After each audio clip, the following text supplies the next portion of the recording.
सभी विद्यार्थियों का फिर से हमारे YouTube channel DK Saini study point में आप सभी का स्वागत है। तो जो भी राजस्थान की एग्ज़ाम की तैयारी कर रहे हैं उन सभी के लिए ये जो राजस्थान की कला संस्कृति है वो इम्पोर्टेंट है, क्योंकि यहाँ से 100% क्वेश्चन पूछे जाते हैं हर एग्ज़ाम के अंदर। जो भी राजस्थान की तैयारी कर रहे हैं, जहाँ पर भी राजस्थान जी के आता है उसमें कला संस्कृति का इम्पोर्टेंट रोल होता है। हाल ही में बात करें तो सेकेंड ग्रेड की एग्ज़ाम होने जा रही है और यूट्यूब पर बहुत सारी जो मैराथन क्लासेज है रोज़ाना चलती रहती है। तो यहाँ पर दोस्तों हम भी चाहते तो हम भी अलग अलग पार्ट के अंदर वीडियो डिवाइड कर सकते थे, लेकिन ऐसा नहीं है क्योंकि विद्यार्थियों के पास टाइम नहीं है कि वो पार्ट वाइज वीडियो देख पाए। इसलिए हमने क्या किया है, एक ही वीडियो के अंदर कंप्लीट जितने भी प्रश्न बन सकते हैं राजस्थान की कला संस्कृति के सारे एक ही वीडियो में कवर करने की कोशिश की है।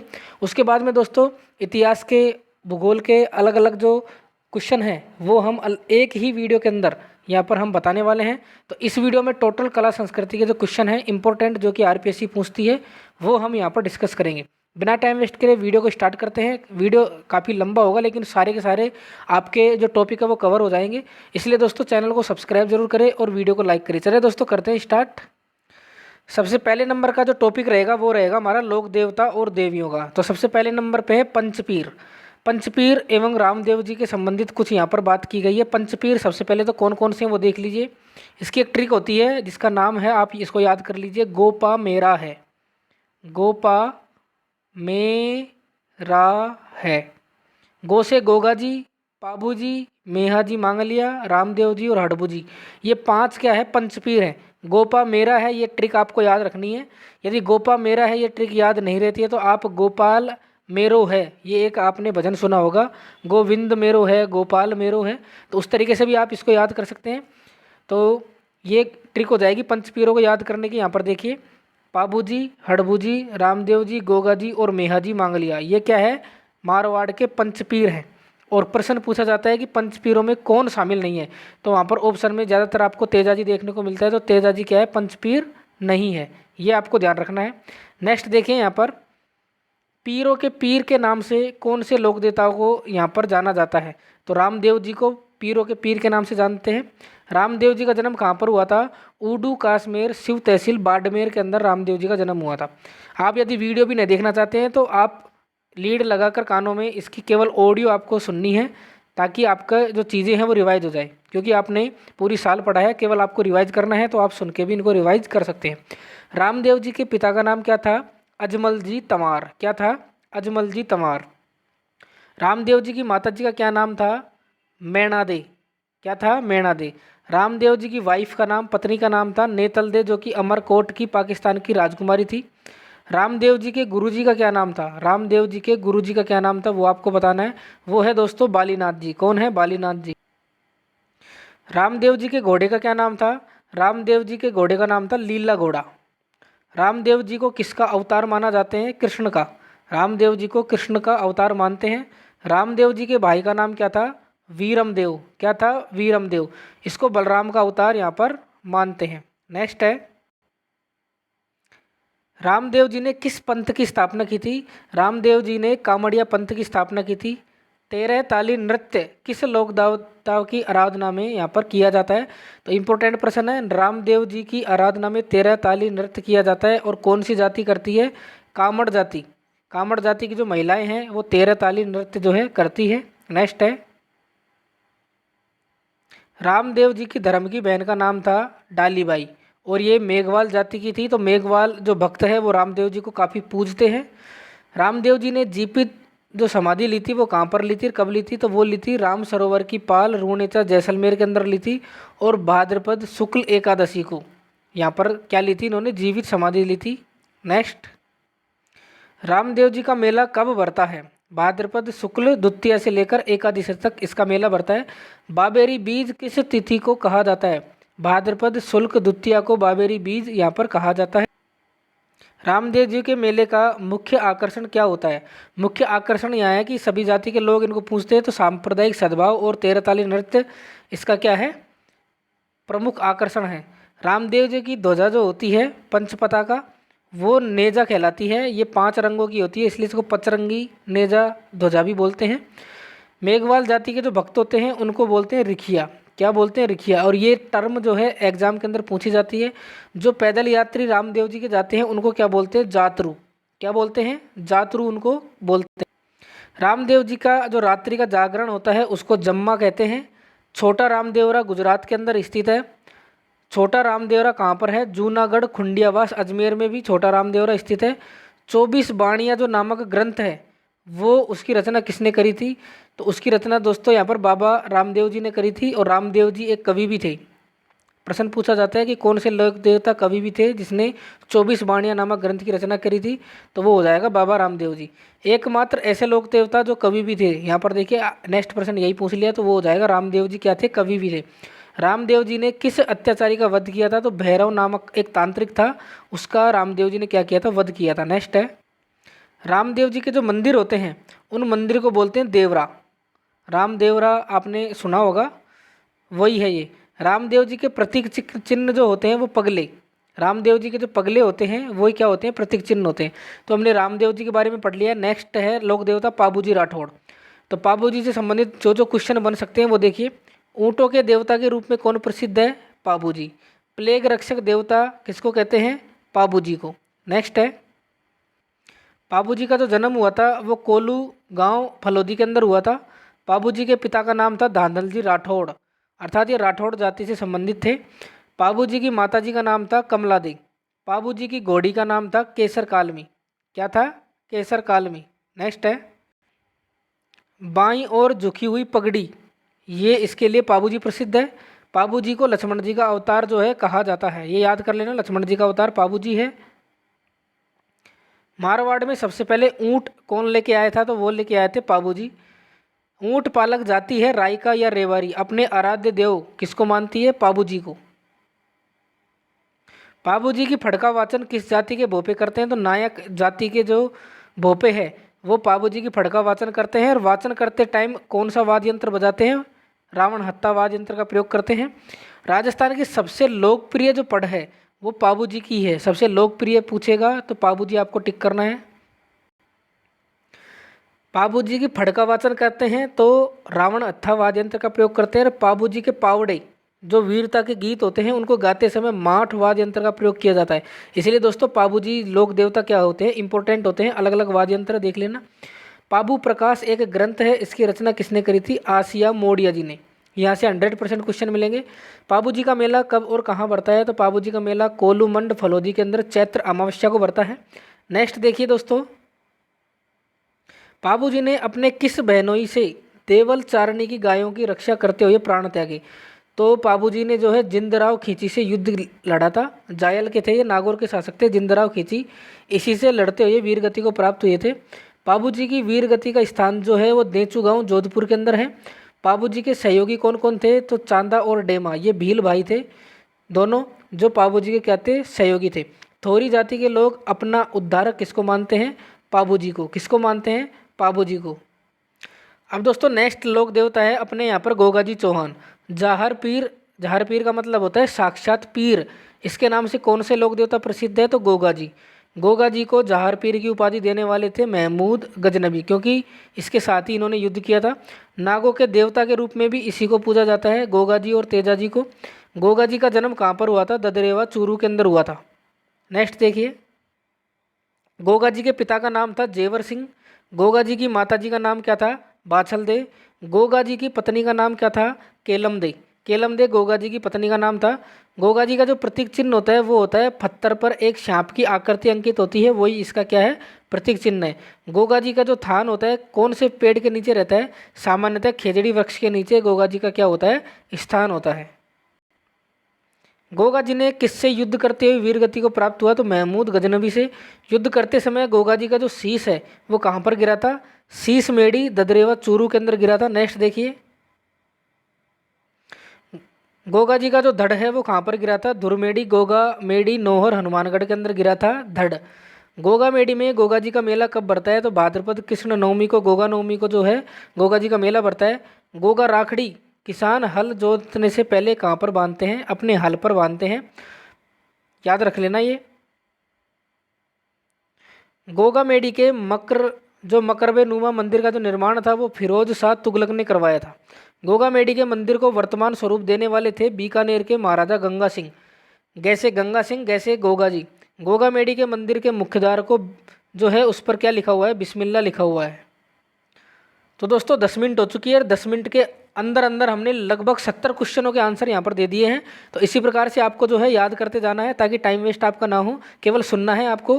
गोगा जी की ओल्डी, इसको बोलते हैं झोपड़ी नुमा मंदिर। ये कहाँ पर स्थित है? गोगा जी की ओल्डी सांचौर के अंदर स्थित है। गोगा जी के मुस्लिम पुजारी क्या कहलाते हैं? जायल या चायल कहलाते हैं। गोगा जी के जो वंशज होते हैं वो नागवंशीय चौहान कहलाते हैं। पुजारी जायल, गोगा जी की ओल्डी सांचौर में है। गोगा जी के वंशक कौन थे? नागवंशीय चौहान। हड़बूजी सांखला और मेहाजी मांगलिया, अब इनसे संबंधित देखिए कुछ तथ्य यहाँ पर। शकुन शास्त्र के ज्ञाता, काफ़ी बार ये क्वेश्चन पूछा गया है। शकुन शास्त्र के ज्ञाता हड़बूजी सांखला को कहा जाता है। हड़बूजी का जन्म जो हुआ था बुंडेल नागौर के अंदर हुआ था। हड़बूजी किस शासक के समकालीन थे? तो राव जोधा के ये क्या थे? समकालीन थे।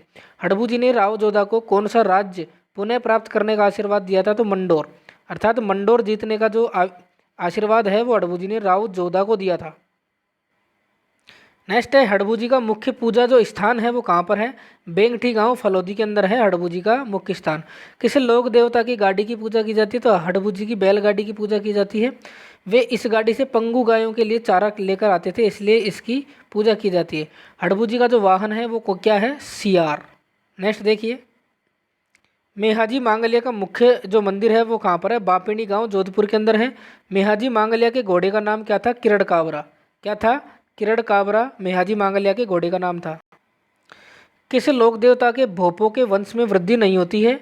वो गोद लेकर अपना वंश चलाते हैं, तो वो हो जाएगा मेहाजी मांगलिया। जो मेहाजी मांगलिया के जो भोपे होते हैं उनके वंश में वृद्धि नहीं होती, अर्थात उनके यहाँ किसी बालक का जो जन्म है वो नहीं होता है, तो वो गोद लेकर ही जो है वंश अपना चलाते हैं। मेहाजी का मेला कब बढ़ता है? तो वो कृष्ण जन्माष्टमी के दिन ही मेहाजी मांगलिया का जो क्या बढ़ता है? मेला बढ़ता है। अब नेक्स्ट लोक देवता है तेजाजी। काला बाला के देवता या कृषि कार्यों का उपकारक देवता, ये तेजाजी को ही कहा जाता है। काला बाला के देवता और कृषि कार्यों के उपकारक देवता, ये तेजाजी को कहा जाता है। वीडियो पसंद आई हो तो दोस्तों वीडियो को लाइक जरूर करें। कंप्लीट मैराथन क्लास इस एक ही वीडियो के अंदर ही समाप्त करेंगे जल्द से जल्द। नेक्स्ट है यहाँ पर, तेजाजी का जन्म हुआ था खरनाल नागौर के अंदर। तेजाजी किस वंश से संबंधित थे? तो तेजाजी जाट गोत्र से संबंधित थे, धोलिया जाट। तेजाजी के पिता का नाम था ताहड़ जी। तेजाजी की माता जी का नाम था राम कुंवरी। तेजाजी की पत्नी का नाम क्या था? पेमल दे। क्या था? पेमल दे। नेक्स्ट है, तेजाजी की घोड़ी का नाम क्या था? लिल्लण। क्या था? लिल्लण। या दूसरा नाम था श्रृंगारी। तेजाजी ने किसकी गायों की रक्षा करी थी मेर मीणाओं से? तो लाछा गुजरी की। सर्पदंश के कारण तेजाजी की मृत्यु जो हुई थी वो सुरसुरा किशनगढ़ के अंदर हुई थी। नेक्स्ट है, तेजाजी को जो सांप ने डसा था वो कहाँ पर डसा था? सेंदरिया ब्यावर के अंदर। एक स्थान है ब्यावर के अंदर सेंदरिया, यहाँ पर तेजाजी को सांप ने डसा था। पर्वतसर डीडवाना कुचामन में तेजाजी का विशाल पशु मेला कब बढ़ता है? तो ये बढ़ता है दोस्तों तेजा दशमी को। तेजा दशमी कब मनाई जाती है? भाद्रपद शुक्ल दशमी को। आय की दृष्टि से, अर्थात इनकम सोर्स की दृष्टि से राजस्थान का सबसे बड़ा जो पशु मेला है वो वीर तेजाजी पशु मेला पर्वतसर नागौर के अंदर। इसको आपको याद कर लेना, यहाँ से क्वेश्चन पूछे जाते हैं। तेजाजी के चबूतरे को थान कहते हैं तथा पुजारी को क्या बोलते हैं? घोड़ला। तेजा टेर क्या होती है? तो किसानों के द्वारा खेतों में गाए जाने वाले तेजाजी के जो गीत होते हैं उनको तेजा टेर बोलते हैं। और उस समय हल पर किसान क्या बांधता है? राखी बांधता है 9 गांठ वाली, गोगा राखड़ी जिसको बोलते हैं। अब नेक्स्ट लोक देवता है यहाँ पर देवनारायण जी। तो देखिए, देवनारायण जी को किसका अवतार माना जाता है? देवनारायण जी को विष्णु का अवतार माना जाता है। देवनारायण जी के जो अनुयायी होते हैं किस जाति के होते हैं?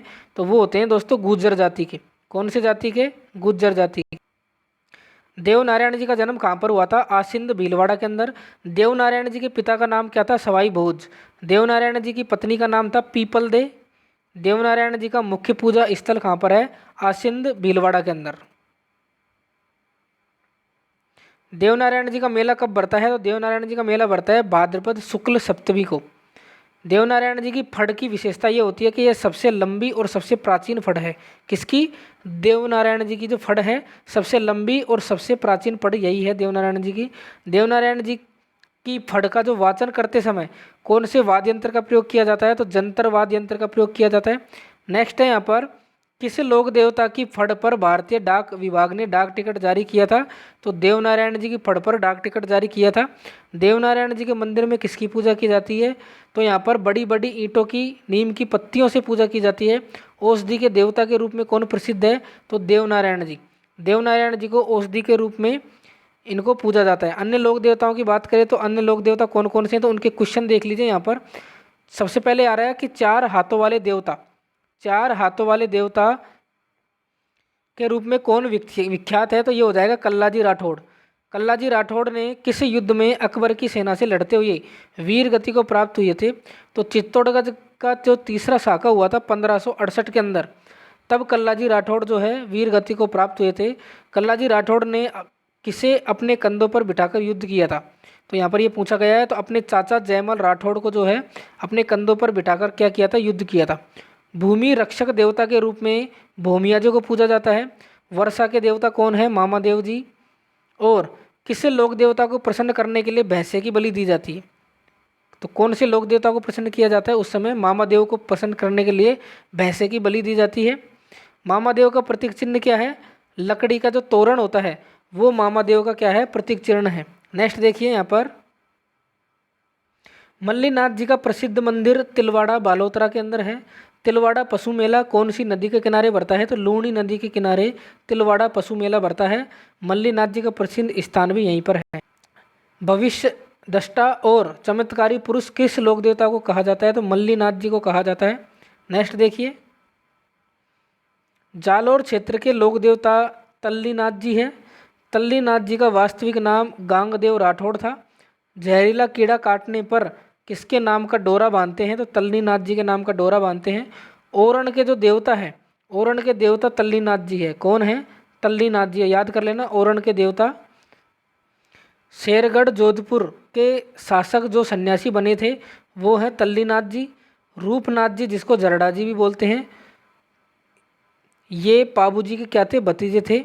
रूपनाथ जी ने किसकी हत्या कर अपने चाचा और पिता की मृत्यु का बदला लिया था?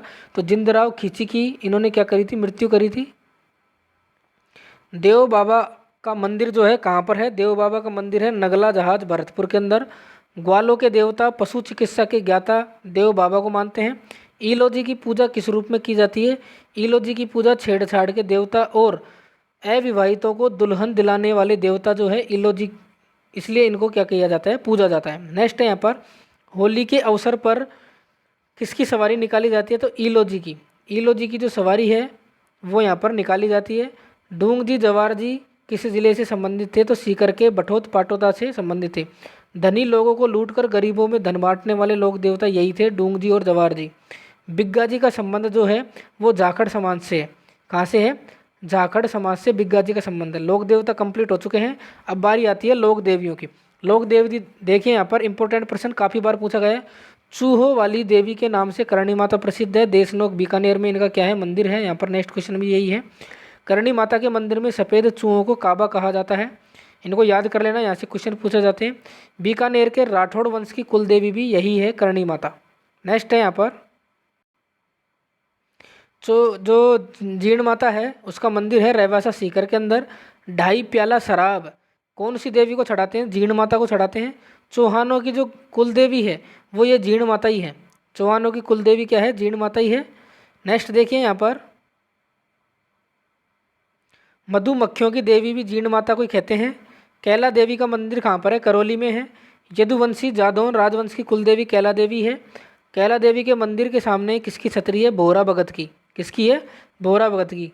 लक्खी मेला कैला देवी का जो मेला भरता है वो लक्खी मेला होता है। लाखों की संख्या में यहाँ पर आते हैं। नेक्स्ट है यहाँ पर, लांगुरिया गीत और नृत्य कैला देवी से संबंधित है।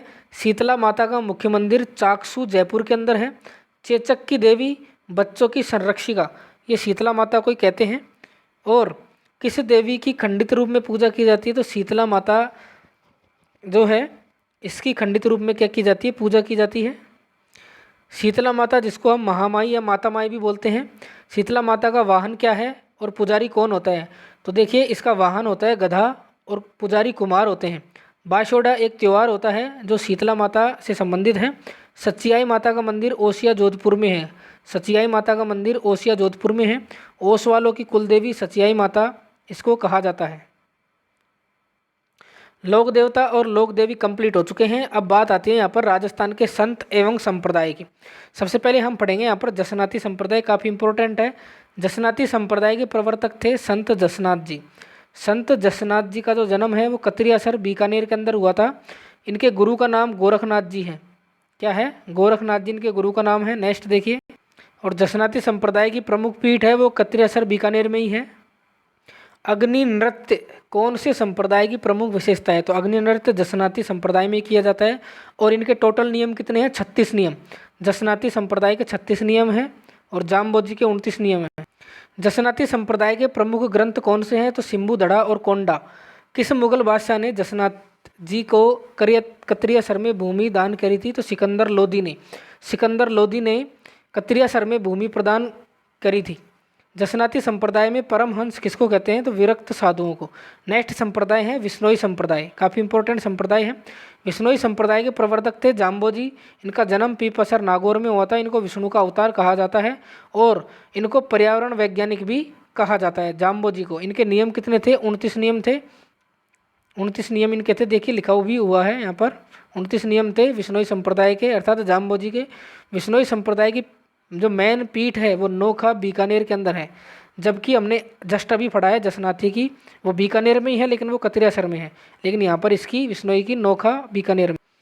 जाम्बोजी ने अपना जो पहला उपदेश दिया था वो समरातल धोरा, जो कि बीकानेर में पड़ता है। तो इन स्थानों को जरूर याद कर लेना कि प्रमुख पीठ कहाँ पर है, उपदेश कहाँ पर दिया था और इनके ग्रंथ कौन कौन से हैं। तो ग्रंथ है जम्ब सागर, जम्ब संहिता और विश्नोई धर्म प्रकाश। खेजड़ली आंदोलन 1730 में हुआ था और ये विश्नोई संप्रदाय से क्या है? संबंधित है। अमृता देवी विश्नोई के साथ 363 लोगों ने बलिदान दिया था और ये जोधपुर के महाराजा अभय सिंह के शासनकाल में ये बलिदान हुआ था। नेक्स्ट है दादू पंथ। राजस्थान का कबीर संत दादू दयाल को कहा जाता है और दादू पंथ के प्रवर्तक संत दादू दयाल जी का जो जन्म हुआ था वो गुजरात में अहमदाबाद में हुआ था। संत दादू दयाल के गुरु का नाम क्या था? वृंदानंद, जिसको बुड्ढन बाबा भी बोलते हैं।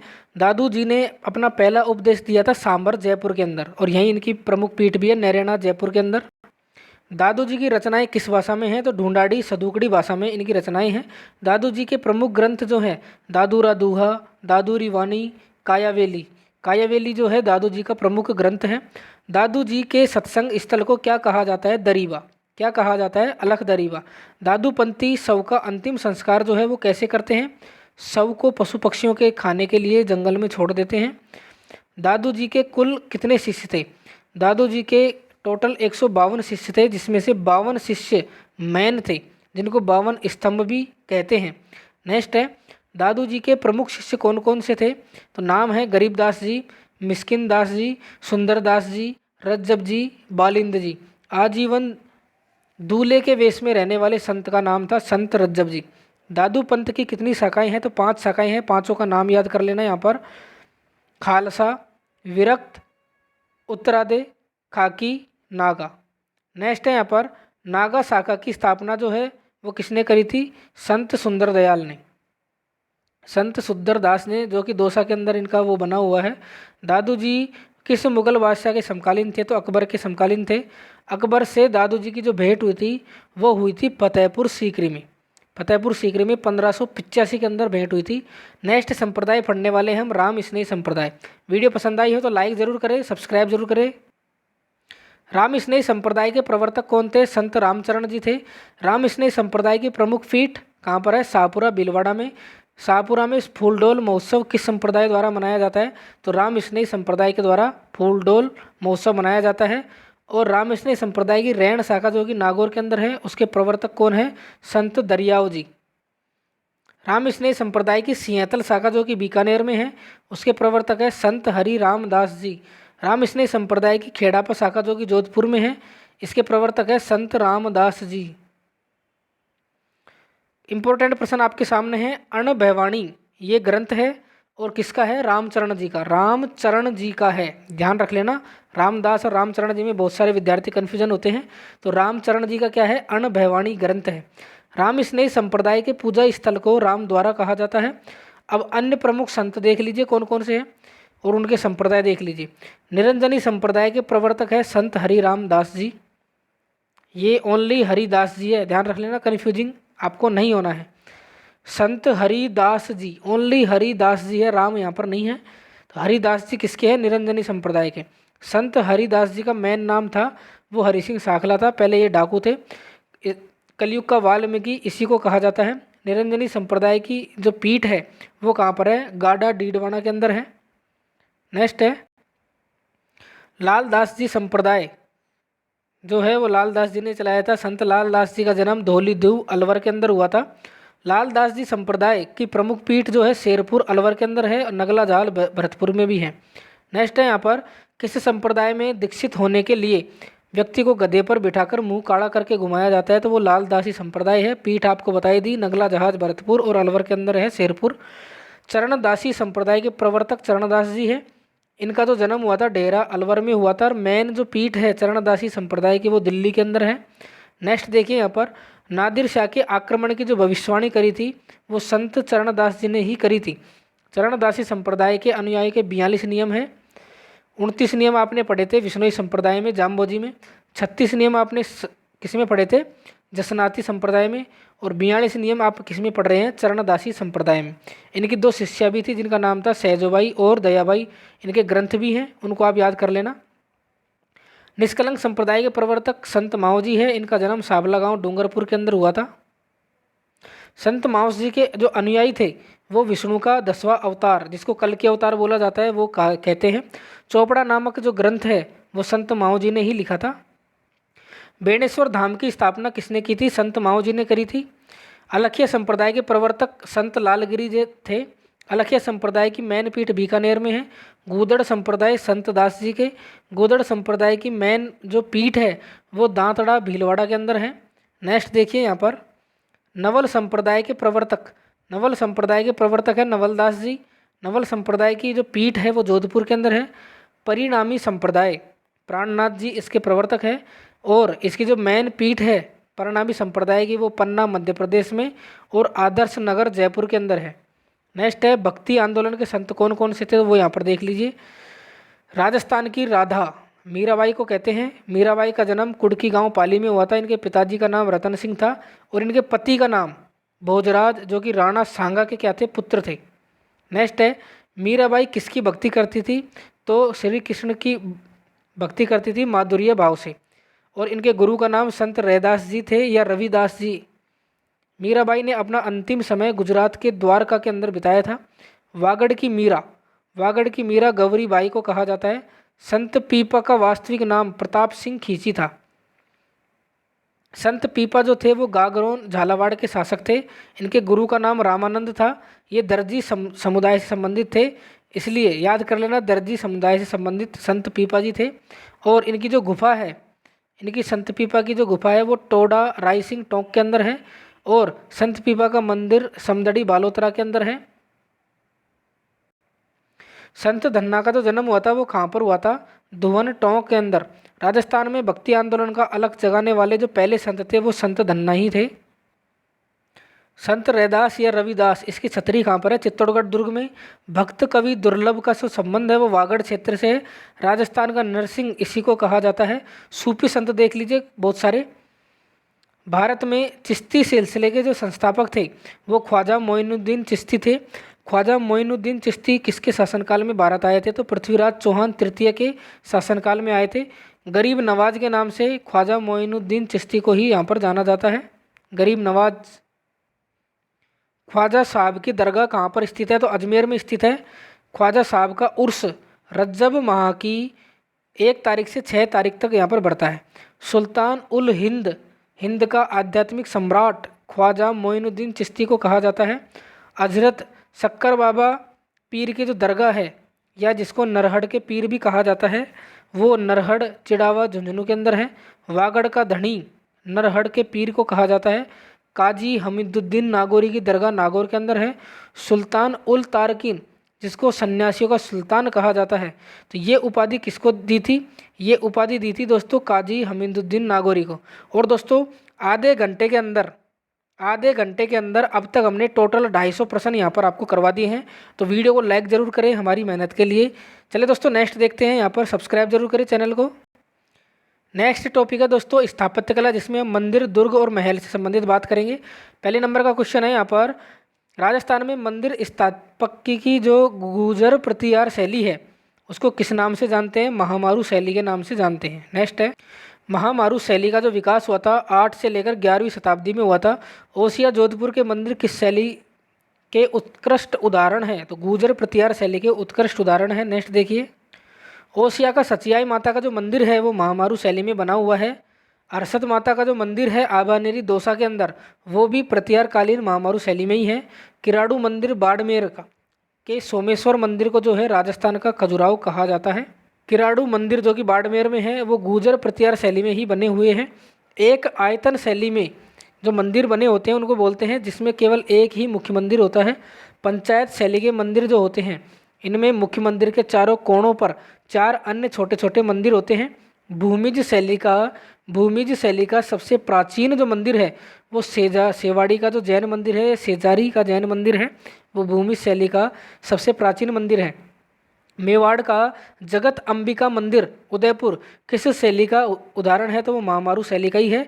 जगत अंबिका मंदिर को मेवाड़ का खजुराहो कहा जाता है, ये याद कर लेना, इंपॉर्टेंट है। भंड देवरा जो कि 12 के अंदर है और इसको हाड़ौती का खजुराहो बोलते हैं। एक लिंग जी जो कि उदयपुर के अंदर है, ये लकुलीस या पाशुपत संप्रदाय का प्रमुख केंद्र है। और मेवाड़ के जो शासक है स्वयं को एक लिंग जी का क्या मानते थे? दीवान मानते थे। श्रीनाथ जी मंदिर नाथद्वारा में किसकी पूजा की जाती है? श्री कृष्ण की पूजा की जाती है, बाल रूप की। नाथद्वारा कौन सी संप्रदाय की प्रमुख पीठ है? वल्लभ संप्रदाय की प्रमुख पीठ है नाथद्वारा के अंदर। पिछवाई चित्रकला ये भी श्रीनाथ जी नाथद्वारा से संबंधित है। सात ध्वजा का स्वामी ये द्वारकाधीश मंदिर कांकरोली राजसमंद को सात ध्वजा का स्वामी कहा जाता है। दिलवाड़ा के जैन मंदिर जो कि माउंट आबू सिरोही के अंदर है, किस शासक के मंत्रियों ने बनवाए थे? तो चालुक्य शासकों के मंदिरों को, चालुक्य शासक के जो मंत्री थे उन्होंने दिलवाड़ा के जैन मंदिरों को बनवाया था। विमल वसही मंदिर का निर्माण विमल शाह ने करवाया था 1031 ईस्वी के अंदर। लूण वसही या देवरानी जेठानी का जो मंदिर है उसका निर्माण करवाने वाले तेजपाल व वास्तुपाल थे, याद कर लेना। देवरानी जेठानी का जो मंदिर है तेजपाल और वास्तुपाल ने इनका निर्माण करवाया था, जिसको लूण वसई मंदिर के नाम से जानते हैं। और ये कहाँ पर है? सिरोही के अंदर है, माउंट आबू में। रणकपुर के जैन मंदिर पाली में किस तीर्थंकर को समर्पित है? तो आदिनाथ ऋषभदेव को समर्पित है। रणकपुर मंदिर का मुख्य शिल्पी कौन था? देपाक। खम्बों का अजायब घर किस मंदिर को कहा जाता है? तो खम्बों का अजायब घर रणकपुर जैन मंदिर को कहा जाता है। त्रिलोक दीपक प्रसाद जो मंदिर है वो किस मंदिर का अन्य नाम है? त्रिलोक दीपक जो प्रसाद मंदिर है वो चौमुख, आपको पता है कि दीपक जलता है तो चारों तरफ उजाला फैल जाता है, तो चौमुखा मंदिर जो है चारों तरफ, चौमुखा का मतलब होता है चारों ओर, तो आप इस तरीके से इसको याद कर सकते हैं। हमने देवरानी जेठानी का मंदिर अभी पढ़ा है जिसको लूण वसई मंदिर के नाम से जानते हैं। अब आ चुका है सास बहू का मंदिर जो कि नागदा उदयपुर के अंदर है। ये सहस्त्र बाहु अर्थात विष्णु भगवान का मंदिर है। समीदेश्वर मंदिर जो कि चित्तौड़गढ़ के अंदर है, इसका पुनर्निर्माण करवाने वाले कौन थे? महाराणा मोकल। नेक्स्ट है यहाँ पर कुंभ स्वाम मंदिर। कुंभ स्वाम मंदिर का निर्माण चित्तौड़गढ़, कुंभलगढ़ और आमेर के अंदर यहाँ पर करवाया गया है। मीरा मंदिर जो है कहाँ पर स्थित है? तो चित्तौड़गढ़ दुर्ग में स्थित है, मेड़ता में। आवरी माता का मंदिर निकुंभ चित्तौड़गढ़ में स्थित है और लकवे से पीड़ित व्यक्तियों का इलाज यहाँ पर किया जाता है। मातृकुंडिया चित्तौड़गढ़ को क्या कहा जाता है? राजस्थान का हरिद्वार। मातृकुंडिया चित्तौड़गढ़ को राजस्थान का हरिद्वार कहा जाता है। सामलिया सेठ का मंदिर मंडपिया चित्तौड़गढ़ के अंदर स्थित है। अधर शिला देवी का मंदिर माउंट आबू में स्थित है। रसिया बालम या कुमारी कन्या का जो मंदिर है वो कहाँ पर है? माउंट आबू में। विभीषण का एकमात्र मंदिर आपको मिलेगा कैथून कोटा के अंदर। घेवर माता का जो मंदिर है कौन सी झील के किनारे पर है? घेवर माता का मंदिर राजसमंद झील के किनारे। चार भुजानाथ मंदिर गढ़बोर राजसमंद का जो मेला भरता है वो देव झूलनी एकादशी को भरता है। मदन मोहन जी मंदिर करौली, ये गौड़ीय संप्रदाय से संबंधित है। गंगा मंदिर कहाँ पर है? भरतपुर में है। ये मुगल राजपूत और कौन सी शैली का मिश्रण है? बौद्ध शैली का मिश्रण है, ये याद कर लेना। गंगा मंदिर जो है भरतपुर में है और 3 शैलियों का मिश्रण है। ऊषा मंदिर बयाना भरतपुर में है और इसमें मस्जिद को बदलने वाले कौन थे? इल्तुतमिश। त्रिपुर सुंदरी तलवाड़ा बांसवाड़ा को अन्य किस नाम से जानते हैं? तुरताई माता।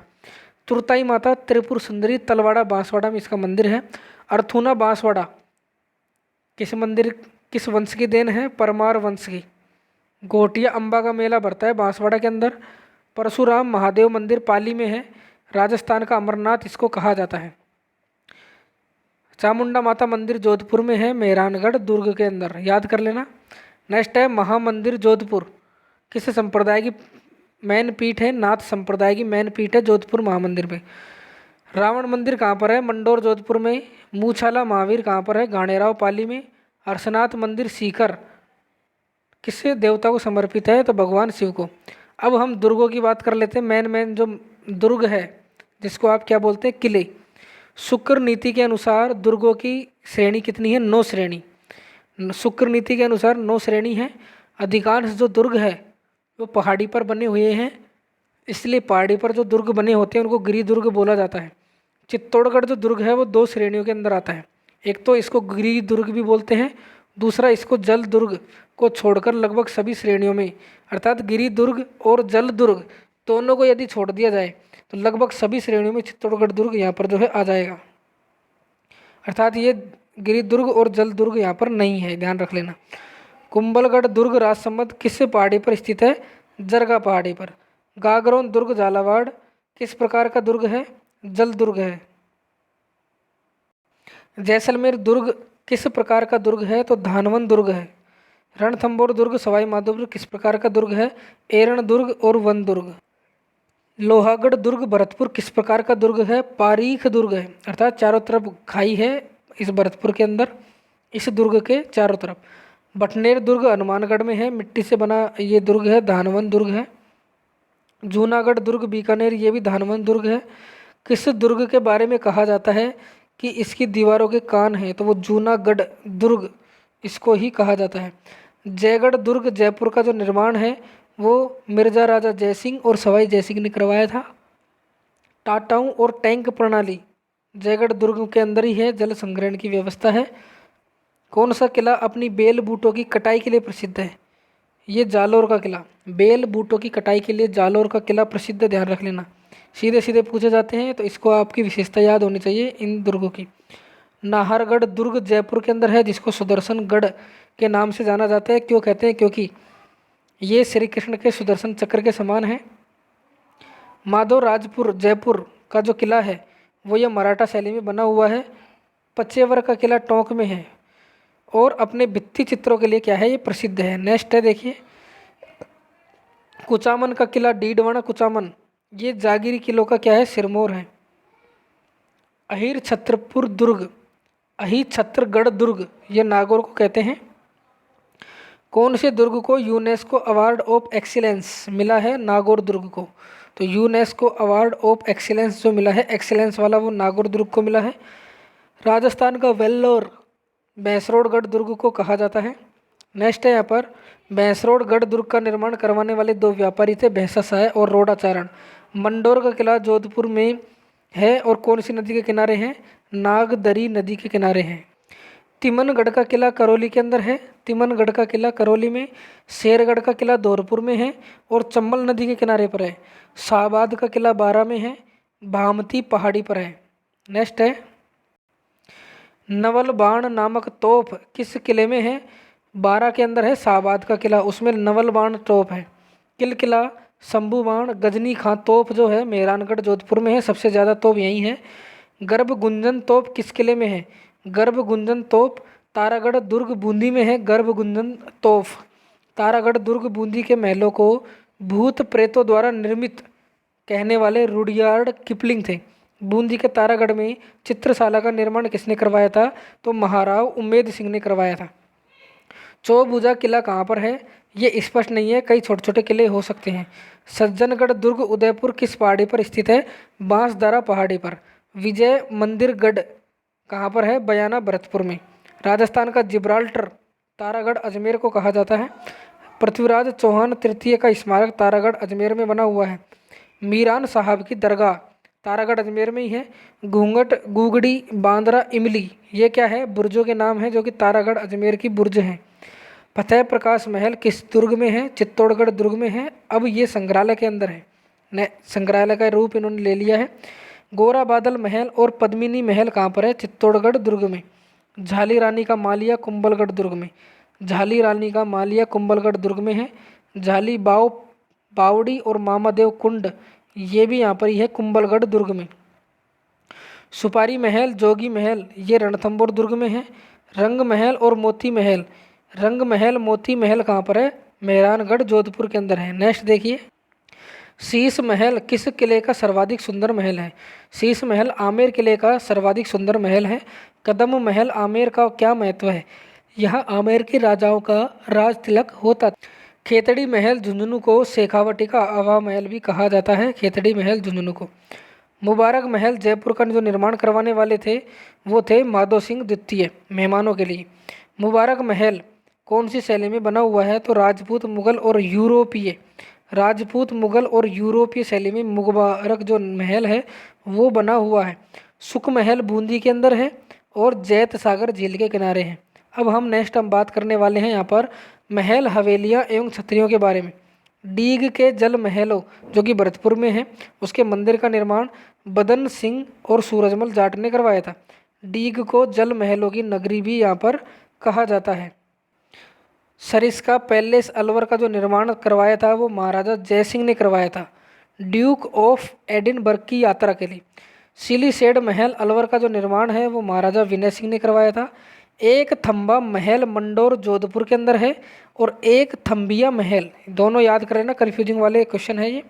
एक थंबा महल तो जो है वो जोधपुर में है और एक थंबिया महल वो डूंगरपुर के अंदर है, याद कर लेना। नेक्स्ट है यहाँ पर जूना महल तो डूंगरपुर के अंदर है और जूनागढ़ बीकानेर में है। अबली मीनी का जो महल है वो कोटा में है और इसको हाड़ौती का ताज महल भी कहा जाता है। लकड़ी का रैन बसेरा, जिसको काठ का रैन बसेरा भी बोलते हैं, ये महल दोस्तों झालावाड़ में स्थित है और अब ये नष्ट हो चुका है। हवेलियों का शहर जैसलमेर को कहा जाता है। नेक्स्ट है पटवों की हवेली। पटवों की हवेली 5 मंजिल की है, जैसलमेर में है, ध्यान रख लेना। और इनका जो निर्माण करवाने वाले थे वो गुमान चंद पटवा ने करवाया था। पत्थर की जाली और कटाई के लिए जैसलमेर की हवेलियाँ प्रसिद्ध है, ये भी याद कर लेना। नेक्स्ट है भित्ति चित्रण के लिए कौन सा open art gallery, open art gallery कहा जाता है, शेखावटी। शेखावटी को क्या बोलते हैं, ओपन आर्ट गैलरी बोलते हैं, याद कर लेना सीधा सीधा। पोद्दार की हवेली नवलगढ़ झुंझुनू के अंदर है। ईसरदास मोदी की हवेली झुंझुनू में है। भक्तों की हवेली कहाँ पर है, नवलगढ़ झुंझुनू में।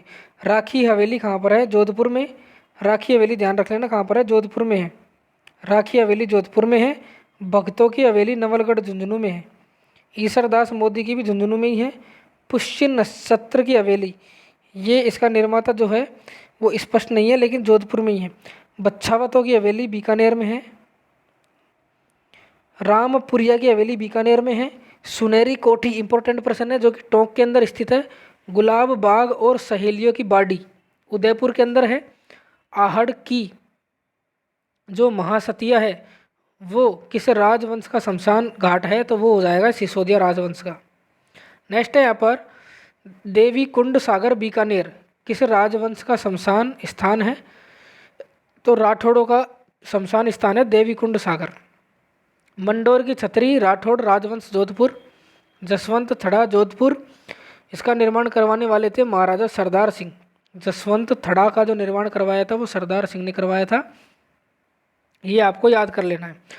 बड़ा बाग जो कि कहाँ पर है, जैसलमेर में है और ये भाटी शासकों का शाही शमशान स्थान है। कुकरे की छतरी, कुत्ते की छतरी कहाँ पर है, सवाई माधोपुर में। मिस्र की छतरी कहाँ पर है, अलवर में। टहला की छतरी कहाँ पर है, अलवर में। अमर सिंह राठौड़ की छतरी ये कहाँ पर है, नागौर में, ध्यान रख लेना। राव जैतसी की छतरी, राव जैतसी की छतरी कहाँ पर है, हनुमानगढ़ में। गोपाल सिंह यादव की छतरी करौली में है। संत रैदास की छतरी कहाँ पर है, चित्तौड़गढ़ दुर्ग के अंदर स्थित है। नेक्स्ट देखिए यहाँ पर हवा महल का वास्तुकार कौन था, लालचंद उस्ता। हवा महल की जो आकृति है श्री कृष्ण के मुकुट के समान है और 5 मंजिला ये महल है, क्रम वाइज से आपको याद करना है। अल्बर्ट हॉल जयपुर के अंदर बना हुआ है और इसकी नींव रखने वाले कौन थे? एडवर्ड सप्तम, जिसको प्रिंस ऑफ वेल्स भी बोलते हैं। गुड़िया संग्रहालय वो जयपुर में ही है। नटनी का चबूतरा उदयपुर में है और पिछोला झील के किनारे पे है। आभानेरी की चांद पावड़ी ये दौसा के अंदर है और गुर्जर प्रतिहार कालीन महामारू शैली में निर्मित है। 9 मंजिला बावड़ी ये नीमराणा अलवर के अंदर है, जो कि 9 मंजिला है, ये याद कर लेना। मेड़तनी की जो बावड़ी है वो झुंझुनू में है। मेड़तनी की जो बावड़ी है वो कहाँ पर है? झुंझुनू में है। त्रिमुखी बावड़ी उदयपुर का जो निर्माण करवाने वाले थे वो कौन थे? राम रस दे। ईसरदा की बावड़ी सवाई माधोपुर में है। चौहानों की बावड़ी सिरोही में है। हाड़ी रानी की बावड़ी टोडा रायसिंह टोंक के अंदर है, ध्यान रख लेना। हाड़ी रानी के नाम सुनते ही कहाँ आप हाड़ौती क्षेत्र बूंदी वगैरह में कराओ, ऐसा नहीं करना है। हाड़ी रानी की बावड़ी कहाँ पर है? टोडा रायसिंह टोंक के अंदर है। भित्ति चित्रों का जो स्वर्ग है वो किसको कहा जाता है? वो बोलते हैं बूंदी की चित्रशाला को। अजीत सिंह का जो देवल है वो मंडोर में है। लाड़गढ़ जो लालगढ़ पैलेस बीकानेर का जो निर्माण करवाने वाले कौन थे? गंगा सिंह। कौन थे? गंगा सिंह थे, ध्यान रख लेना। राजस्थान की चित्रकला, वेशभूषा, आभूषण वगैरह सब कुछ हम यहाँ पर बताने वाले हैं, तो वीडियो को पूरा जरूर देखना है दोस्तों। लाइक जरूर करें, सब्सक्राइब करें। यहाँ पर आप चित्रकला से संबंधित बात कर लेते हैं। तो देखिए राजस्थानी चित्रकला का उद्भव और वर्गीकरण कैसे हुआ था आपके सामने है। राजस्थानी चित्रकला का उद्गम किस शैली में माना जाता है? तो ये आपको याद करना है, अपभ्रंश शैली में। कौन सी शैली से माना जाता है? अपभ्रंश शैली से माना जाता है। राजस्थानी चित्रकला का सबसे प्राचीन उपलब्ध चित्रित ग्रंथ कौन सा है? तो ओद वैशाली का जो 10 काफ़ी इंपॉर्टेंट प्रश्न है ये, सेकंड नंबर वाला, इसको जरूर याद करें। ओद नियुक्ति व्रति और 10 वैकाली का सूत्र चूर्णी, ये यहाँ पर याद कर लेना।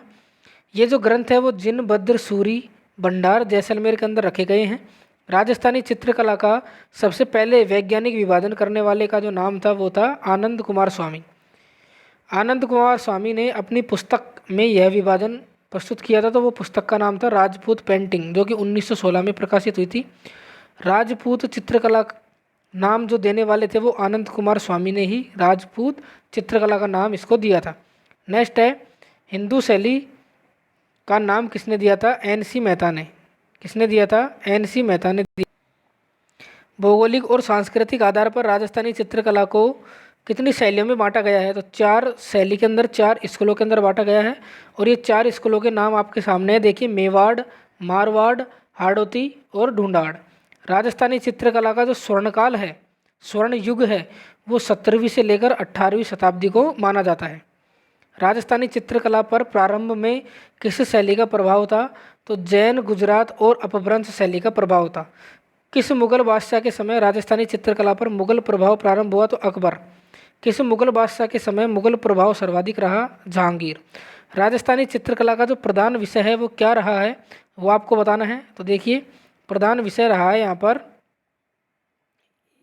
पर कृष्ण लीला, प्रेम प्रसंग, राग रागनी, दरबारी जीवन। ये आला गीला जो पद्धति है, या इसको दूसरा नाम है फ्रेस्को बुनो, ये दीवार की ताज़ा प्लस्तर पर की गई चित्रकारी है।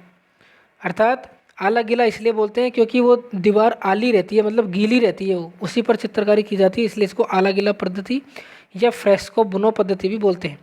अब फ्रेस्को सेको को मतलब सूखी दीवार पर ये की जाती है, इसलिए आपको नाम से याद कर लेना इस प्रकार से। शेखावटी के भित्ति चित्रों की किस पद्धति का प्रयोग हुआ है? तो शेखावटी में जो भित्ति चित्र बनाए गए हैं वो फ्रेस्को बुनो अर्थात आला गीला जो दीवार है उसके ऊपर ही बनाते हैं। नेक्स्ट है यहाँ पर लघु चित्र किस पर बनाए जाते थे? कागज पर, ताड़पत्र पर, कपड़े पर और हाथी दांत पर। चितेरे किसको बोलते हैं? चित्रकारी करने वाले को। मेवाड़ स्कूल के बारे में देख लेते हैं। राजस्थानी चित्रकला की मूल या सबसे प्राचीन शैली बोले तो वो मेवाड़ शैली ही है। मेवाड़ शैली का प्रारंभिक चित्रित जो ग्रंथ है वो श्रावक प्रतिकर्मक सूत्र चूर्णी तेज सिंह के काल के अंदर लिखा गया था। अलवर का तेज सिंह, उसके काल में लिखा गया था ये। तो 1260 ईस्वी के अंदर इस प्रकार से आप इसको याद कर सकते हैं। श्रावक प्रतिकर्मक सूत्र चूर्णी देखिए तेज सिंह के काल में लिखा गया था। मेवाड़ शैली का जो स्वर्णकाल है वो महाराणा जगत सिंह प्रथम को माना जाता है। जगत सिंह प्रथम ने उदयपुर के राजमहलों में चितेरों की ओवरी और तस्वीरारों कारखानों नामक कला विद्यालय की स्थापना करी थी। इसका महत्व क्या था? महत्व यही था कि ये मेवाड़ शैली का प्रमुख क्या था, केंद्र था। तो चितेरों की ओवरी और तस्वीरारों कारखानों, जगत सिंह प्रथम ने, ये याद रख लेना। और मेवाड़ से ये क्या है, संबंधित है। नेक्स्ट देखिए, मेवाड़ शैली का प्रमुख चित्रकार था साहिब दीन। जब लास्ट में दीन आ जाए, दीन, मनोहर दीन, साहिब दीन, यह मेवाड़ का हो जाएगा। आर्ष रामायण का चित्रण करने वाले कौन थे, मनोहर। कौन थे, मनोहर। नेक्स्ट देखिए, रागमाला, गीत गोविंद, भागवत पुराण, साहिब दीन ने इसकी चित्रण किया था। मेवाड़ शैली के चित्रों की विशेषता क्या है, मेवाड़ में लाल व पीले रंगों का अधिक प्रयोग हुआ है। चमकदार रंग कदम वृक्ष का क्या है, यहाँ पर अंकन है। नाथ द्वारा शैली का उद्भव राज सिंह के काल में हुआ था। और मेवाड़ शैली और ब्रज शैली का ये क्या है, मिश्रण है। पिछवाई कला नाथ द्वारा शैली से संबंधित है।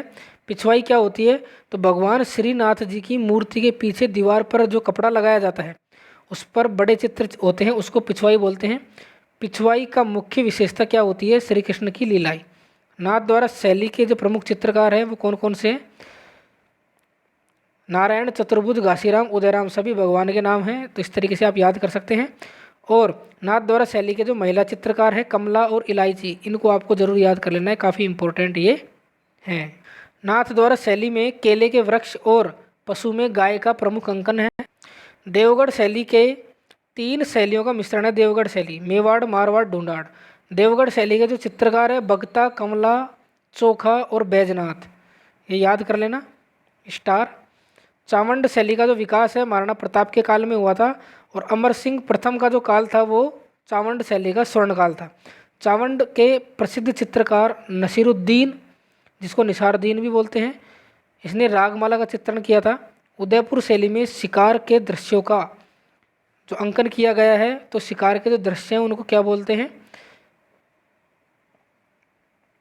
शिकार के दृश्य कोटा की क्या है, विशेषता है। मारवाड़ स्कूल की बात कर लेते हैं। तो मारवाड़ चित्र शैली का प्रारंभिक विकास जो हुआ था राव मालदेव के काल में हुआ था, ये आपको याद करना है। यहाँ पर नेक्स्ट है, यहाँ पर देखिए, चोखेलाव महल। चोखेलाव महल मेहरानगढ़ में है और इसके भित्ति चित्र जो है मारवाड़ शैली के हैं। मारवाड़ शैली का जो स्वर्णकाल है याद कर लेना, महाराजा जसवंत सिंह प्रथम और मान सिंह, ये इसका स्वर्णकाल हो जाएगा। ढोला मारू, मूमल महेंद्र, रूपमदी, बाजू बहादुर जैसे प्रेम आख्यानों का जो चित्रण है मारवाड़ शैली में ही किया गया है। मारवाड़ शैली में पीले रंग की प्रधानता है। किस वृक्ष और कौन सा पशु प्रमुख है, आम का वृक्ष और ऊंट घोड़ा, ये मारवाड़ का जोधपुर शैली की प्रमुख विशेषता है। और इनके जो चित्रकार थे वो शिवदास, किशनदास, भाटी, वीरजी, नारायण दास। भाटी आ जाए तो आपको यही लगा देना है। बीकानेर शैली का उद्भव महाराजा राय सिंह के शासनकाल में। बीकानेर शैली का जो स्वर्णकाल है महाराजा अनूप सिंह का काल है। किस शैली पर मुगल विशेषकर लाहौर प्रभाव सर्वाधिक है, तो ये हो जाएगा बीकानेर शैली। तो बीकानेर शैली पर जो है मुगलों का प्रभाव सर्वाधिक रहा है। उस्ता कला बीकानेर शैली से संबंधित है। ऊंट पर जो चित्रकारी की जाती है वो। बीकानेर शैली के प्रसिद्ध उस्ता चित्रकार का नाम था हिमासुद्दीन उस्ता और रुकनुद्दीन उस्ता। नेक्स्ट है यहाँ पर, बीकानेर शैली के मैथेरन कला के चित्रकार थे मुन्नालाल मुकुंद, ये जैन धर्म से संबंधित थे। बनी ठनी, बनी ठनी भी किशनगढ़ अजमेर से संबंधित है। किशनगढ़ शैली को प्रकाश में लाने का जो श्रेय है एरिक डिक्सन और डॉक्टर फयाज अली को दिया जाता है। बनी ठनी को भारत की मोनालिसा कहने वाले भी एरिक डिक्सन ही थे। बनी ठनी किसका प्रसिद्ध चित्र है, मोरध्वज निहाल चंद का। बनी ठनी किस शासक की प्रेमिका थी, तो सावंत सिंह की प्रेमिका थी, जिसका दूसरा नाम नागरी दास भी था। किशनगढ़ शैली की मेन विशेषता ये है कि नारी का सौंदर्य का चित्रण किया गया है। नुकीली नाक, खंजन पक्षी जैसे नेत्र, सफ़ेद व गुलाबी रंगों का प्रयोग, केले के वृक्ष की प्रधानता भी इसी शैली का मेन है। इस शैली में केले के वृक्ष की प्रधानता है। चांदनी रात की संगोष्ठी, ये अमरचंद का चित्र है, ध्यान रख लेना। चांदनी रात की संगोष्ठी नामक जो चित्र है ये अमर सिंह से संबंधित है, अमर सिंह का है। अजमेर शैली कौन कौन सी शैलियों से बनी हुई है, तो मारवाड़, जयपुर और मुगल, 3 शैलियों से मिलकर बनी हुई है। बुझे हुए रंगों का प्रयोग नागौर शैली की विशेषता है। जैसलमेर शैली की विशेषता ये है कि इस पर किसी अन्य शैली का जो प्रभाव है वो नहीं पड़ा हुआ है। एकमात्र ये शैली ही ऐसी है जिस पर किसी भी शैली का प्रभाव नहीं है। कौन सी शैली है ये? जैसलमेर शैली।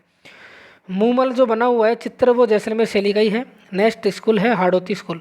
हाड़ौती स्कूल की सबसे प्राचीन कौन शैली जो है वो बूंदी शैली है। बूंदी शैली का प्रारंभ राव सुरजन हाड़ा के काल में हुआ था। बूंदी शैली का स्वर्णकाल महाराव उमेद सिंह का काल है, ध्यान रख लेना। पशु पक्षियों के चित्रण के लिए बूंदी शैली को ही यहाँ पर मानते हैं, इसको पशु पक्षियों की शैली भी यहाँ पर बोलते हैं। रंग महल बूंदी के भित्ति चित्र किसने बनवाए थे? महाराव उमेद सिंह ने, ध्यान रख लेना। रंग महल बूंदी के भित्ति चित्र महाराव उमेद सिंह ने बनवाए थे। बूंदी शैली में कौन से रंग की प्रधानता है? तो सुनहरे या गोल्डन रंग की क्या है? प्रधानता है। बूंदी शैली के चित्रकार अहमद अली सुरजन और रामपाल थे। कोटा शैली का स्वर्णकाल किस शासक का काल था? उमेद सिंह प्रथम का। शिकार के दृश्यों का अद्भुत चित्रण जो है कोटा शैली में ही देखने को मिलता है, और इसमें रानियों को भी, मतलब स्त्रियों को और रानियों को शिकार करते हुए दिखाया गया है, तो वो कोटा शैली ही है। इसके प्रमुख चित्रकार हुए थे डालू, लक्ष्मीराम, नूर मोहम्मद। कोटा, बूंदी और जयपुर शैली का प्रभाव झालावाड़ शैली पर पड़ा है।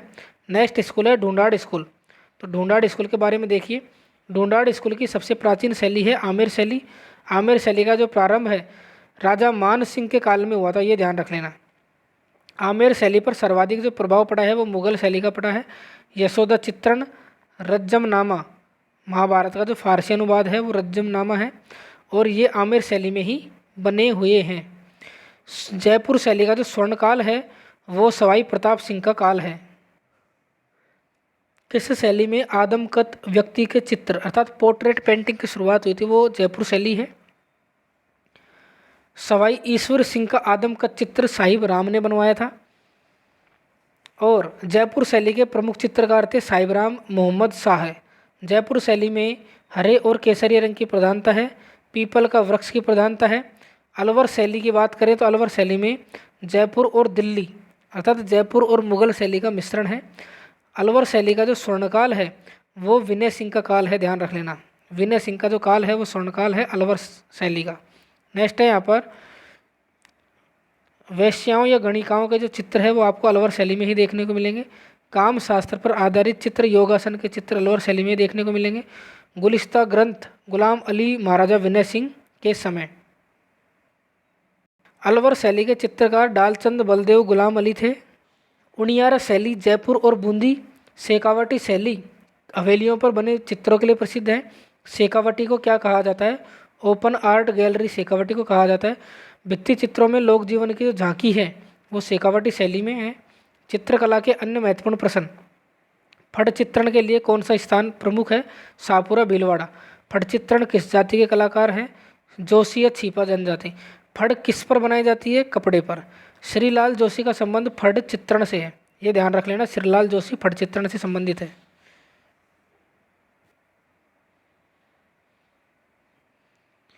नेक्स्ट है श्रीलाल जोशी फट चित्रण से संबंधित है। देवनारायण जी की फट का वाचन कौन करते हैं? तो गुर्जर के भोपे। बाबू जी की फट का वाचन कौन करते हैं? नायक भोपे। इस तरीके से आपको ये याद रखना है। देवनारायण जी की फट का वाचन कौन करते हैं? गुर्जर भोपे जंतरवाद यंत्र के साथ। बाबू जी की फट का वाचन कौन करते हैं? तो नायक भोपे रावण हत्या के साथ। किसी लोक देवता की फट का वाचन नहीं किया जाता है तो वो भैंसासुर की फट है, इसकी केवल पूजा की जाती है। पिछवाई कला नाथद्वारा राजसमंद की है। मानना क्या है? द्वारों पर आंगनों पर एक रंगोली टाइप की बनाई जाती है, उसको मानना बोलते हैं। सांझी कुंवारी कन्याओं का है, और ये दशहरे से पहले अविवाहित कन्याओं के द्वारा गोबर से बनाई जाने वाली आकृति सांझी कहलाती है। कावड़ कला के लिए बस्सी चित्तौड़गढ़ फेमस है, ध्यान रख लेना। कावड़ क्या होती है? तो ये देख लीजिए कावड़ क्या होती है। कावड़ कला के लिए बस्सी चित्तौड़गढ़ है। कावड़ जो होती है चलता फिरता मंदिर नुमा लकड़ी का बना पात्र होता है। बेवाण क्या होते हैं? देव विमान होते हैं, लकड़ी के मंदिर होते हैं ये। पाने क्या होते हैं? कागज़ पर देवी देवताओं के चित्र बने होते हैं, उनको पाने बोलते हैं। टेराकोटा के लिए मोलेला गांव राजसमंद प्रसिद्ध है। कठपुतली कला के लिए उदयपुर फेमस है। सोनार के किले जिसको जैसलमेर बोलते हैं हस्तलिखित भंडार है जिनमद्र सूरी का। पोती खाना जयपुर में है। सरस्वती भंडार उदयपुर में है। कला मर्मज्ञ कृपाल सिंह शेखावत का संबंध ब्लू पोट्री से है। ब्लू पोट्री के जादूगर आप कृपाल सिंह शेखावत को यहाँ पर बोले। तस्वीरारों कारखानों, महाराणा जगत सिंह प्रथम ने इसकी स्थापना करी थी। सूरत खाना जयपुर में है। कमल से भरे सरोवर किशनगढ़ शैली की विशेषता है। खजूर के वृक्ष कोटा बूंदी शैली में है। कदम्ब का वृक्ष मेवाड़ शैली में है। पीपल का पेड़ जयपुर शैली में है। तो तीनों के तीनों जो पेड़ है वो आपको याद कर लेने हैं, कौन सा पेड़ कहाँ पर है, ध्यान रख लेना। नेक्स्ट देखिए, आम के वृक्ष का जो अंकन है वो मारवाड़ शैली में है। बादाम सी आंखें जो जोधपुर शैली की है। मृग नयनी जो आंखें हैं वो मेवाड़ की है। तीर कमान जैसी आंखें किशनगढ़ शैली की है। वल्लभ संप्रदाय का प्रभाव नाथ द्वारा किशनगढ़ शैली में पड़ा है। नाथ संप्रदाय से संबंधित चित्र शैली मारवाड़ जोधपुर शैली। यूरोपीय प्रभाव सर्वप्रथम किस शैली पर दिखाई देता है, तो बीकानेर और जयपुर शैली पर। कंपनी शैली का प्रभाव अलवर शैली में देखने को आपको मिलेगा। कंपनी शैली का प्रभाव यहाँ पर देखने को मिलेगा, याद कर लेना। हीरचंद किस शासक का दरबारी चित्रकार था, तो मोकल का। सुपान शाह चरियम इम्पोर्टेंट है, इस चित्रण की रचना हीरानंद ने करी थी और ये महाराणा मोकल का क्या था, दरबारी कवि था। ढोला मारू का सबसे प्राचीन चित्र किस शैली का है, मेवाड़ शैली का। सर्वाधिक चित्र ढोला मारू शैली का वो जोधपुर शैली में ही है, ध्यान रख लेना। जर्मन कलाकार मूलर ने किस शासक के दरबार में कार्य किया था, तो उसने किया था राम सिंह द्वितीय के दरबार में। आदमकद व्यक्ति के चित्रों की जो शुरुआत हुई थी वो सवाई ईश्वरी सिंह से ही हुई थी, ध्यान रख लेना। पशु पक्षियों का चित्रण करने वाले चित्रकारों को क्या कहते हैं, तो कोई विशेष नाम यहाँ पर नहीं दिया गया है। शिकार के दृश्य चित्रित करने वाले चित्रकार, इनका भी कोई विशेष नाम नहीं है। चोर पंचासी का शैली मेवाड़ शैली से संबंधित है। गीत गोविंद का चित्रण मेवाड़ शैली में बनाया गया है। राजस्थानी चित्रकला का सबसे मनोवैज्ञानिक चित्रण बूंदी शैली में किया गया है। नेक्स्ट है यहाँ पर मेले और त्यौहार। अब हम मेले और त्यौहार के बारे में बात करेंगे। चित्रकला से संबंधित हमने बात कर ली है। राजस्थान में त्योहारों का जो आगमन होता है छोटी तीज से होता है। त्योहारों का समापन गणगौर चैत्र शुक्ल तृतीया से होता है। तीज सवारी, तीज त्योहारा बावड़ी ले डूबी गणगौर, ये कहावत त्योहारों के चक्र को बयान करती है। छोटी तीज या हरियाली तीज जयपुर में है। बड़ी तीज भादोड़ी तीज सादुड़ी तीज ये बूंदी में है, जिसको कजली तीज भी यहाँ पर कहते हैं। कजली तीज का त्यौहार कब मनाया जाता है, याद कर लेना, काफ़ी बार एग्जाम के अंदर पूछा गया है। भाद्रपद कृष्ण तृतीया को। गणगौर का त्यौहार 18 दिनों तक चलता है। ईसर और गौर ये शिव और पार्वती का प्रतीक है। बिना ईसर की जो गणगौर है वो जैसलमेर के अंदर पूजी जाती है। गुलाबी गणगौर नाथद्वारा में है। होली का त्यौहार फाल्गुन पूर्णिमा को मनाया जाता है। लट्ठमार होली करौली में है, श्री महावीर जी करौली में। पत्थरमार होली बाड़मेर में। कोडामार होली बिनाई अजमेर में है। फूलों की होली गोविंद देव जी मंदिर जयपुर में। देवर भाभी की होली ब्यावर अजमेर में। बादशाह का जो मेला बढ़ता है वो ब्यावर अजमेर में बढ़ता है। जन्माष्टमी कब मनाई जाती है, भाद्रपद कृष्ण अष्टमी को जन्माष्टमी मनाई जाती है। राधा अष्टमी कब मनाई जाती है, भाद्रपद शुक्ल अष्टमी को, जो कि अभी अभी गई है। रक्षाबंधन का त्यौहार श्रावण की पूर्णिमा को मनाया जाता है।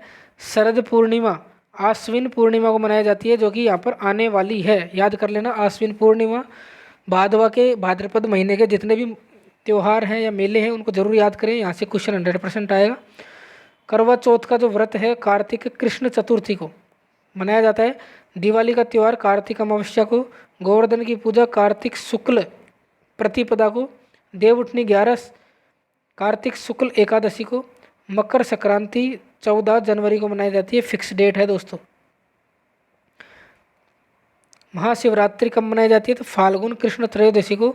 नवरात्र वर्ष में कितनी बार आते हैं, 2 बार आते हैं, एक तो चैत्र में और एक आश्विन में। दशहरा कब जो कहाँ का प्रसिद्ध है, कोटा का।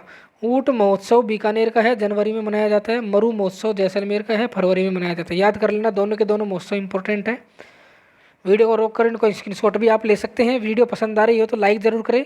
चैनल से जुड़ने के लिए चैनल को सब्सक्राइब करें। ऊंट महोत्सव तो बीकानेर में मनाया जाता है जनवरी में, ध्यान रख लेना। सबसे पहले ऊंट महोत्सव मनाया जाता है, फिर मनाया जाता है मरु महोत्सव जो कि जैसलमेर में फरवरी में। हाथी महोत्सव जयपुर में। मेवाड़ महोत्सव उदयपुर में। मारवाड़ महोत्सव जोधपुर में। पतंग महोत्सव जयपुर में। पुष्कर पशु मेला कार्तिक पूर्णिमा को पुष्कर अजमेर में मनाया जाता है। पुष्कर मेले को रंगीन मेले की संज्ञा क्यों दी जाती है? क्योंकि यहाँ पर विदेश से भी जो है पर्यटक आते हैं और देसी वाले तो आते ही आते हैं। वीर तेजाजी पशु मेला कहाँ पर बढ़ता है? पर्वतसर, डीडवाड़ा, नागौर में, कुचामन में। श्री मल्लीनाथ पशु मेला सबसे प्राचीन मेला है मल्लीनाथ जी का, जो कि तिलवाड़ा बालोतरा में बढ़ता है। गोगामेडी हनुमानगढ़ में ये पशु मेला बढ़ता है। नेक्स्ट है, यहाँ पर देखिए गोगामेडी पशु मेला आपने देख लिया, गोगामेडी हनुमानगढ़ में ये बढ़ता है। रामदेव पशु मेला मानासर नागौर में। चंद्रभागा पशु मेला झालरापाटन झालावाड़ में।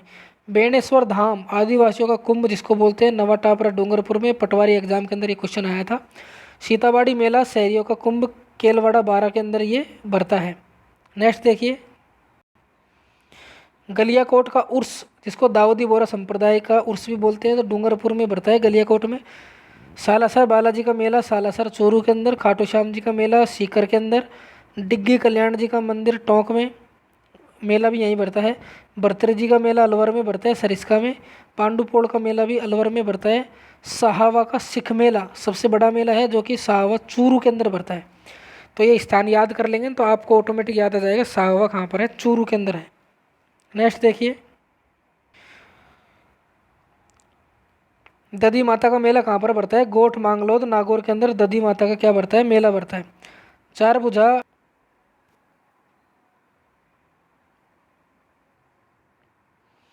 चामुंडा माता का मेला मेहरानगढ़ जोधपुर में बढ़ता है। नाग पंचमी श्रावण कृष्ण पंचमी को मनाई जाती है। हरियाली अमावस्या कब आती है? श्रावण अमावस्या को। बच्छ बारस का त्यौहार भाद्रपद कृष्ण द्वादशी को मनाया जाता है। जल झूलनी एकादशी भाद्रपद शुक्ल एकादशी को मनाई जाती है।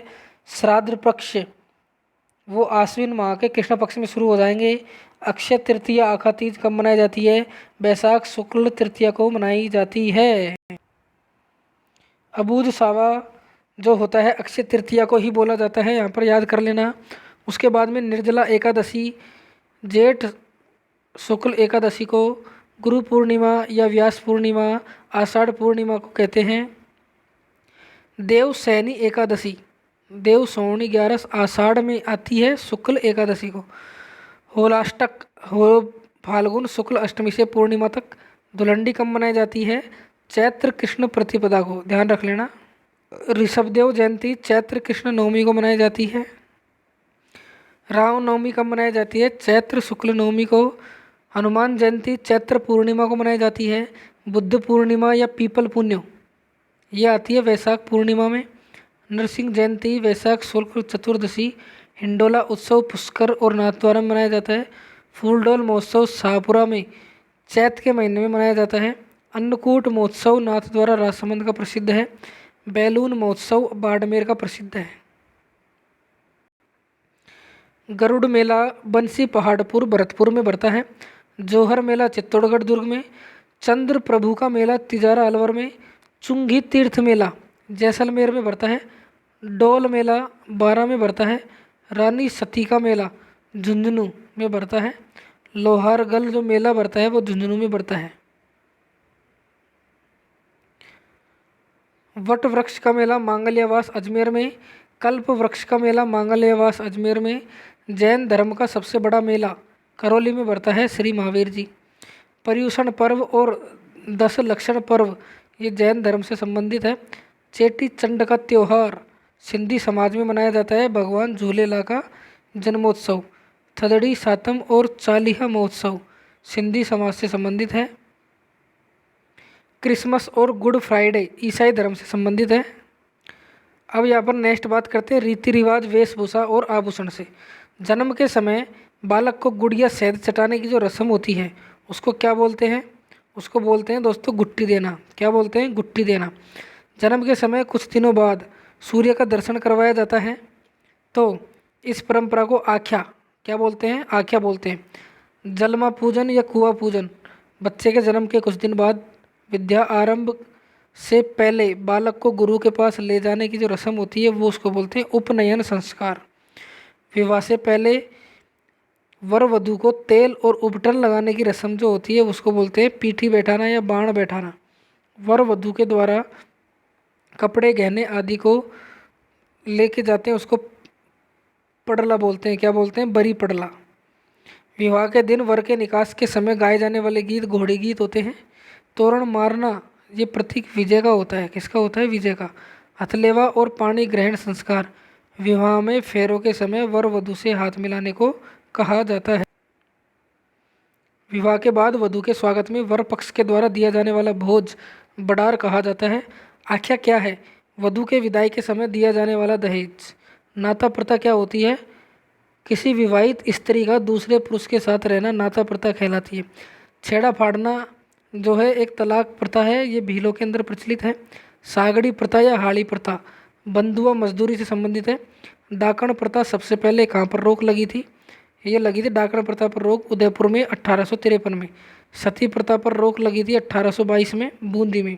समाधि प्रथा पर रोक लगी थी जयपुर में, ध्यान रख लेना। नेक्स्ट है यहाँ पर दोस्तों, कन्यावध को सर्वप्रथम गैर कानूनी घोषित करने वाले कोटा में किया गया था। त्याग प्रथा का संबंध कौन से समाज से था? राजपूत समाज से। मोसर या नुक्ता क्या होता है? मृत्यु भोज होता है। पगड़ी की रस्म कब होती है? मृत्यु के 12वें दिन। सांतरवाड़ा क्या होता है? जो शोकग्रस्त परिवार है, जहाँ पर किसी की मृत्यु हुई है तो उनको सांत्वना देने के लिए जो जाते हैं उनको सांतरवाड़ा बोलते हैं। आणो या गोना क्या है? विवाह के बाद वधु को पहली बार ससुराल भेजना। अंगरखी या बुगतरी क्या होती है? पुरुषों का ऊपर का वस्त्र होता है। पछेवड़ा क्या होता है? सर्दियों में ओढ़े जाने वाला मोटा सूती वस्त्र। ब्रिजस ये क्या होता है? चूड़ीदार पायजामा के स्थान पर पहना जाता है। पोमचा क्या होता है? जयपुर का प्रसिद्ध है और पोमचा पीले रंग का वस्त्र होता है। पीला पोमचा पुत्र के जन्म पर पहना जाता है, गुलाबी पोमचा पुत्री के जन्म पर पहना जाता है। दोनों इंपॉर्टेंट प्रश्न है, काफ़ी बार एग्जाम में पूछे जा चुके हैं। लहरिया जयपुर का प्रसिद्ध है। लहरिया सावन में तीज के अवसर पर पहना जाता है। समुद्र लहरिया ये भी काफ़ी बार पूछा गया है, ये भी जयपुर का ही प्रसिद्ध है। मोठड़ा क्या है? ये पगड़ी होती है जब लहरिया की धारियाँ एक दूसरे को काटती है। चुनरी और धनक कहाँ की प्रसिद्ध है? जोधपुर और जयपुर की। तारा भात की ओढ़नी, केरी भात की ओढ़नी आदिवासी महिलाओं में प्रसिद्ध है। पवरी और कटकी क्या होता है? कुंवारी कन्याओं की ओढ़नियाँ होती है। आदिवासी अविवाहित कन्याओं की ओढ़नी पवरी और कटकी। फड़का क्या होता है? कथोड़ी जो जनजाति होती है उनकी महिलाओं ये फड़के को पहनती है। कच्छाबू एक घाघरा होता है घुटनों तक का भील महिलाओं का। खोईतू या डेपा का क्या है? भील पुरुषों की तंग धोती। पोत्या क्या है? भील पुरुषों का सिर का साफा। सड़ू का क्या है? सहरिया पुरुषों की अंगरखी। नेक्स्ट है, सापा कहाँ का प्रसिद्ध है? जोधपुर का। अमरशाही, उदयशाही, शाहजनी ये पगड़ी के प्रकार है। मदील पगड़ी है जो कि दशहरे के अवसर पर पहनी जाती है, इंपॉर्टेंट है। अचकन, शेरवानी ये विवाह के अवसर पर पहनी जाती है। जामा क्या है? शरीर के ऊपरी भाग में पहने जाने वाला जो वस्त्र है उसको जामा कहते हैं। आत्म सुख सर्दी से बचाव का एक लंबा वस्त्र होता है। तिलका क्या है? तिलका मुस्लिम महिलाओं के द्वारा ये पहना जाता है। राष्ट्रीय पोशाक का दर्जा जोधपुरी कोट को दिया गया है, ये ध्यान रख लेना। बोर आभूषण कहाँ पहना जाता है? सिर में। रखड़ी और टीका कहाँ पहनते हैं? मांग में। शीशफूल, टीकड़ा, मेमंद ये जो आभूषण है वो सिर के हैं। सुरलिया आभूषण कान में है, झेला भी कान में है, लटकन भी कान में पहना जाता है। नथ, लौंग, बारी, कांटा ये नाक में पहने जाते हैं। चूप और रखण ये दांत में पहने जाते हैं। तमणियों, ठेड्यों, तुलसी हार ये गले के हैं। तिमणियाँ, बजट्टी, हंसली, कंठी ये भी गले के ही क्या है? आभूषण है। मांदलिया और चंपाकली ये गले में पहने जाते हैं। बाजूबंद, टड्डा, आरत किसके आभूषण है? बाजू के। चूड़ी, कंगन, कातरिया, बंगड़ी कहाँ पर पहने जाते हैं? हाथ की कलाई में। गोखरू, पंचूरिया कहाँ पहने जाते हैं? कलाई में। हथफूल, छल्ला, बींटी, दामना कहाँ पहने जाते हैं? हाथ की अंगुलियों में पहने जाते हैं। नेक्स्ट देखिए, कंदोरा, कंदोरी, कणकती ये कमर में पहने जाते हैं। नेवरी पैर में, आंवला भी पैर में, झांझर भी पैर में पहने जाते हैं। बिछिया पैर की अंगुलियों में। गोर, फोलरी ये भी पैर की अंगुलियों में। मुर्की कान में पहने जाते हैं। लौंग, झाले ये भी कान में पहने जाते हैं। चौथ और अंगूठी पुरुष अंगुली में पहनते हैं। फोलरी आभूषण पैर की अंगूठे में पहने जाता है। बलैया आभूषण हाथ में पहना जाता है। हालरो गले में पहना जाता है। कणकती कमर में पहना जाता है, ध्यान रख लेना। चूड़ा, रतन और गजरा ये कलाई में पहना जाता है। ओगणिया और पीपल पन्ना ये कान में। गोफण और सांकली आभूषण सिर में, सांकली आभूषण सिर में पहना जाता है, ध्यान रख लेना। खुंगाड़ी आभूषण गले में पहना जाता है। हाकर आभूषण ये भी गले में। पोत, हांस और सरी गले में पहना जाता है। नौगरी और अणद बाजू में पहना जाता है। पाटला और छैलकड़ा कलाई में पहना जाता है। टोडर, छड़, हिरमोन ये पैर में पहने जाते हैं। टाका आभूषण कहाँ पर पहना जाता है? पैर में पहना जाता है। बजनी क्या है? एक प्रकार की पायजेब है जो घुंघरू लगे होते हैं। बछेड़ी क्या होती है? स्पष्ट नहीं है। गोदना क्या होता है? शरीर पर जो चित्र बनवाए जाते हैं स्थायी चित्र, उनको गोदना बोलते हैं। मेहंदी सोजत पाली की क्या है? प्रसिद्ध है। कांच की चूड़ी धौलपुर में प्रसिद्ध है। लाख की चूड़ी जयपुर और जोधपुर में प्रसिद्ध है। हाथी दांत की चूड़ी जयपुर जोधपुर की प्रसिद्ध है। थेवा कला सोने की मीनाकारी प्रतापगढ़ की प्रसिद्ध है। तारकसी चांदी के पतले तार के जो जेवर होते हैं वो नाथद्वारा राजसमंद में है।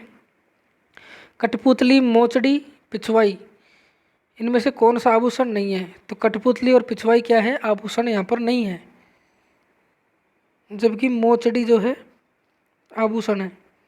अंगरखी को ग्रामीण भाषा में बुक्तरी बोलते हैं। लूगड़ा पाटौदा सीकर का प्रसिद्ध है। सटका कहाँ पर पहनते हैं? कमर में। गोखरू जो आभूषण है पुरुष और महिला दोनों के द्वारा कहाँ पर पहना जाता है? तो पुरुष तो कान में पहनते हैं और महिलाएं कलाई में पहनती है गोखरू आभूषण, ध्यान रखना। 2 घंटे के अंदर दोस्तों पूरी कला संस्कृति के जितने भी क्वेश्चन हैं सारे के सारे आपके सामने यहाँ पर रहने वाले हैं, तो लाइक ज़रूर करें। लोक संगीत, नृत्य, भाषा और साहित्य काफ़ी बड़ा टॉपिक है, भाषा साहित्य, तो यहाँ से प्रश्न पूछे जाते हैं। तो सबसे पहले हम शुरुआत कर रहे हैं लोक संगीत और नृत्य की। देखिए लोक संगीत और गायन की शैली की बात हो रही है यहाँ पर। तो देखिए राजस्थान का जो राज्य गीत है वो केसरिया बालम आओनी फदारो मारे देश ये है। इस गीत को सबसे पहले उदयपुर की मांगी बाई ने गाया था, याद कर लेना, उदयपुर की मांगी बाई ने इसको गाया था। गाया तो इसने था, लेकिन सबसे प्रसिद्ध जो प्रसिद्धि दिलाने वाली थी वो अल्लाह जलाई बाई थी, और इसी को यहाँ पर जो है अवार्ड भी मिला था। तो मांड गायन शैली का प्रमुख क्षेत्र जैसलमेर बीकानेर है। अल्लाह जलाई बाई का जो संबंध है मांड गायक शैली से है और बीकानेरी मांड से है। मरुभूमि की कोकिला अल्लाह जलाई बाई को ही कहा जाता है, मरुभूमि की कोकिला। मांड सम्राज्ञी गौरी देवी पाली को कहा जाता है। मांडगियार गायन शैली का जो क्षेत्र है जैसलमेर और बाड़मेर का क्षेत्र है। मांगनियार जाति का प्रमुख वाद्य यंत्र कौन सा है? खड़ताल और कामायचा। खड़ताल का जादूगर जो है सद्दिक खा मांगनियार है। कामायचा का जादूगर जो है साकर खा मांगनियार है। लंगा गायन शैली का प्रमुख क्षेत्र कौन सा है? जैसलमेर और बाड़मेर। लंगा गायन शैली का प्रमुख क्षेत्र जैसलमेर और बाड़मेर है। लंगा जाति का प्रमुख वाद्य यंत्र सारंगी और मुरला है। तालबंदी गायकी का संबंध पूर्वी राजस्थान भरतपुर धौलपुर से संबंधित है। हेला ख्याल लोकगीत लालसोट दौसा और सवाई माधोपुर का प्रसिद्ध है। पावना गीत दामाद के ससुराल आने पर गाए जाते हैं। सीठने क्या है? सीठने गाली गीत होते हैं जो विवाह के अवसर पर गाए जाते हैं। ओलियो गीत कब गाया जाता है? लड़की की विदाई के समय ओलियो गीत गाया जाता है। हिचकी गीत मेवात अलवर क्षेत्र में गाया जाता है। कुर्जा गीत में कुर्जा जो है विरहिणी द्वारा अपने प्रिय को संदेश भेजने का प्रतीक है। कागा गीत में कव्वे को उड़ाकर किसका सगुन मनाया जाता है? प्रिय के आगमन का। सुमटिया गीत किस जनजाति की स्त्रियां गाती है? भील जनजाति की स्त्रियां सुमटिया गीत गाती है। पणिहारी गीत विषय किसका है? पतिव्रता धर्म पर अटल रहने का। गौरबंद क्या है? गौरबंद ऊंट के गले का आभूषण है और जिस पर गीत गाया जाता है। लांगुरिया गीत जो है कैला देवी करौली की आराधना में गाया जाता है।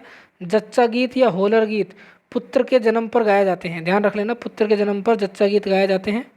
नेक्स्ट है यहाँ पर बधावा गीत कब गाए जाते हैं? शुभ कार्यों के संपन्न होने पर। ढोला मारू लोकगीत कहाँ का प्रसिद्ध है? सिरोही क्षेत्र का। मूमल कहाँ की राजकुमारी थी? लोद्रवा जैसलमेर की, जिस पर लोकगीत भी बने हुए हैं। बिछुड़ो गीत हाड़ौती क्षेत्र का प्रसिद्ध है। कलाली गीत श्रृंगारी गीत है। रसिया लोकगीत कहाँ का प्रसिद्ध है? ब्रज क्षेत्र भरतपुर धौलपुर का। पटेलिया बिछियो लालर और माछर ये क्या है? पर्वतीय क्षेत्रों के लोकगीत है। हरजस क्या है? सगुण भक्ति के लोकगीत है हरजस। तेजा टेर क्या है? तेजा जी की भक्ति में किसानों के द्वारा गाए जाने वाला गीत। नेक्स्ट टॉपिक है हमारा लोक नृत्य। तो लोक नृत्य देखिए, राजस्थान की आत्मा और नृत्यों का सिरमौर घूमर नृत्य को कहा जाता है। घूमर नृत्य किस अवसर पर किया जाता है? देखिए, घूमर नृत्य जो है मांगलिक अवसरों पर विशेषकर गणगौर पर किया जाता है। घूमर नृत्य के दौरान लहंगे के घेर को घूम कहते हैं। सवाई क्या होती है? घूमर के दौरान गति के साथ साथ आगे पीछे जाना, ये सवाई कहलाती है। गैर नृत्य किस क्षेत्र और जनजाति में प्रसिद्ध है? मेवाड़ और मारवाड़ के भीलों के द्वारा। गैर नृत्य करने वाले गैरैये कहलाते हैं। गैर नृत्य में उपयोग में ली जाने वाली छड़ खांडा कहलाती है। गीदड़ नृत्य शेखावटी क्षेत्र का प्रसिद्ध है। गीदड़ नृत्य कौन से अवसर पर किया जाता है? होली के अवसर पर केवल पुरुषों के द्वारा किया जाता है। जो पुरुष महिलाओं के वस्त्र पहनकर नृत्य करता है उसको गणगौर कहते हैं।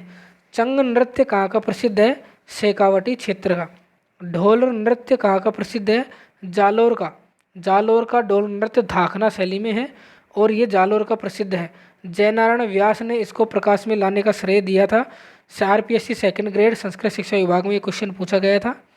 ढोल नृत्य थाकना शैली के अंदर। अग्नि नृत्य का संबंध जसनाती संप्रदाय से संबंधित है। अग्नि नृत्य का उद्गम स्थान कतिरासर बीकानेर। धधकते अंगारों पर नृत्य करना मतिरा फोड़ना कहलाता है।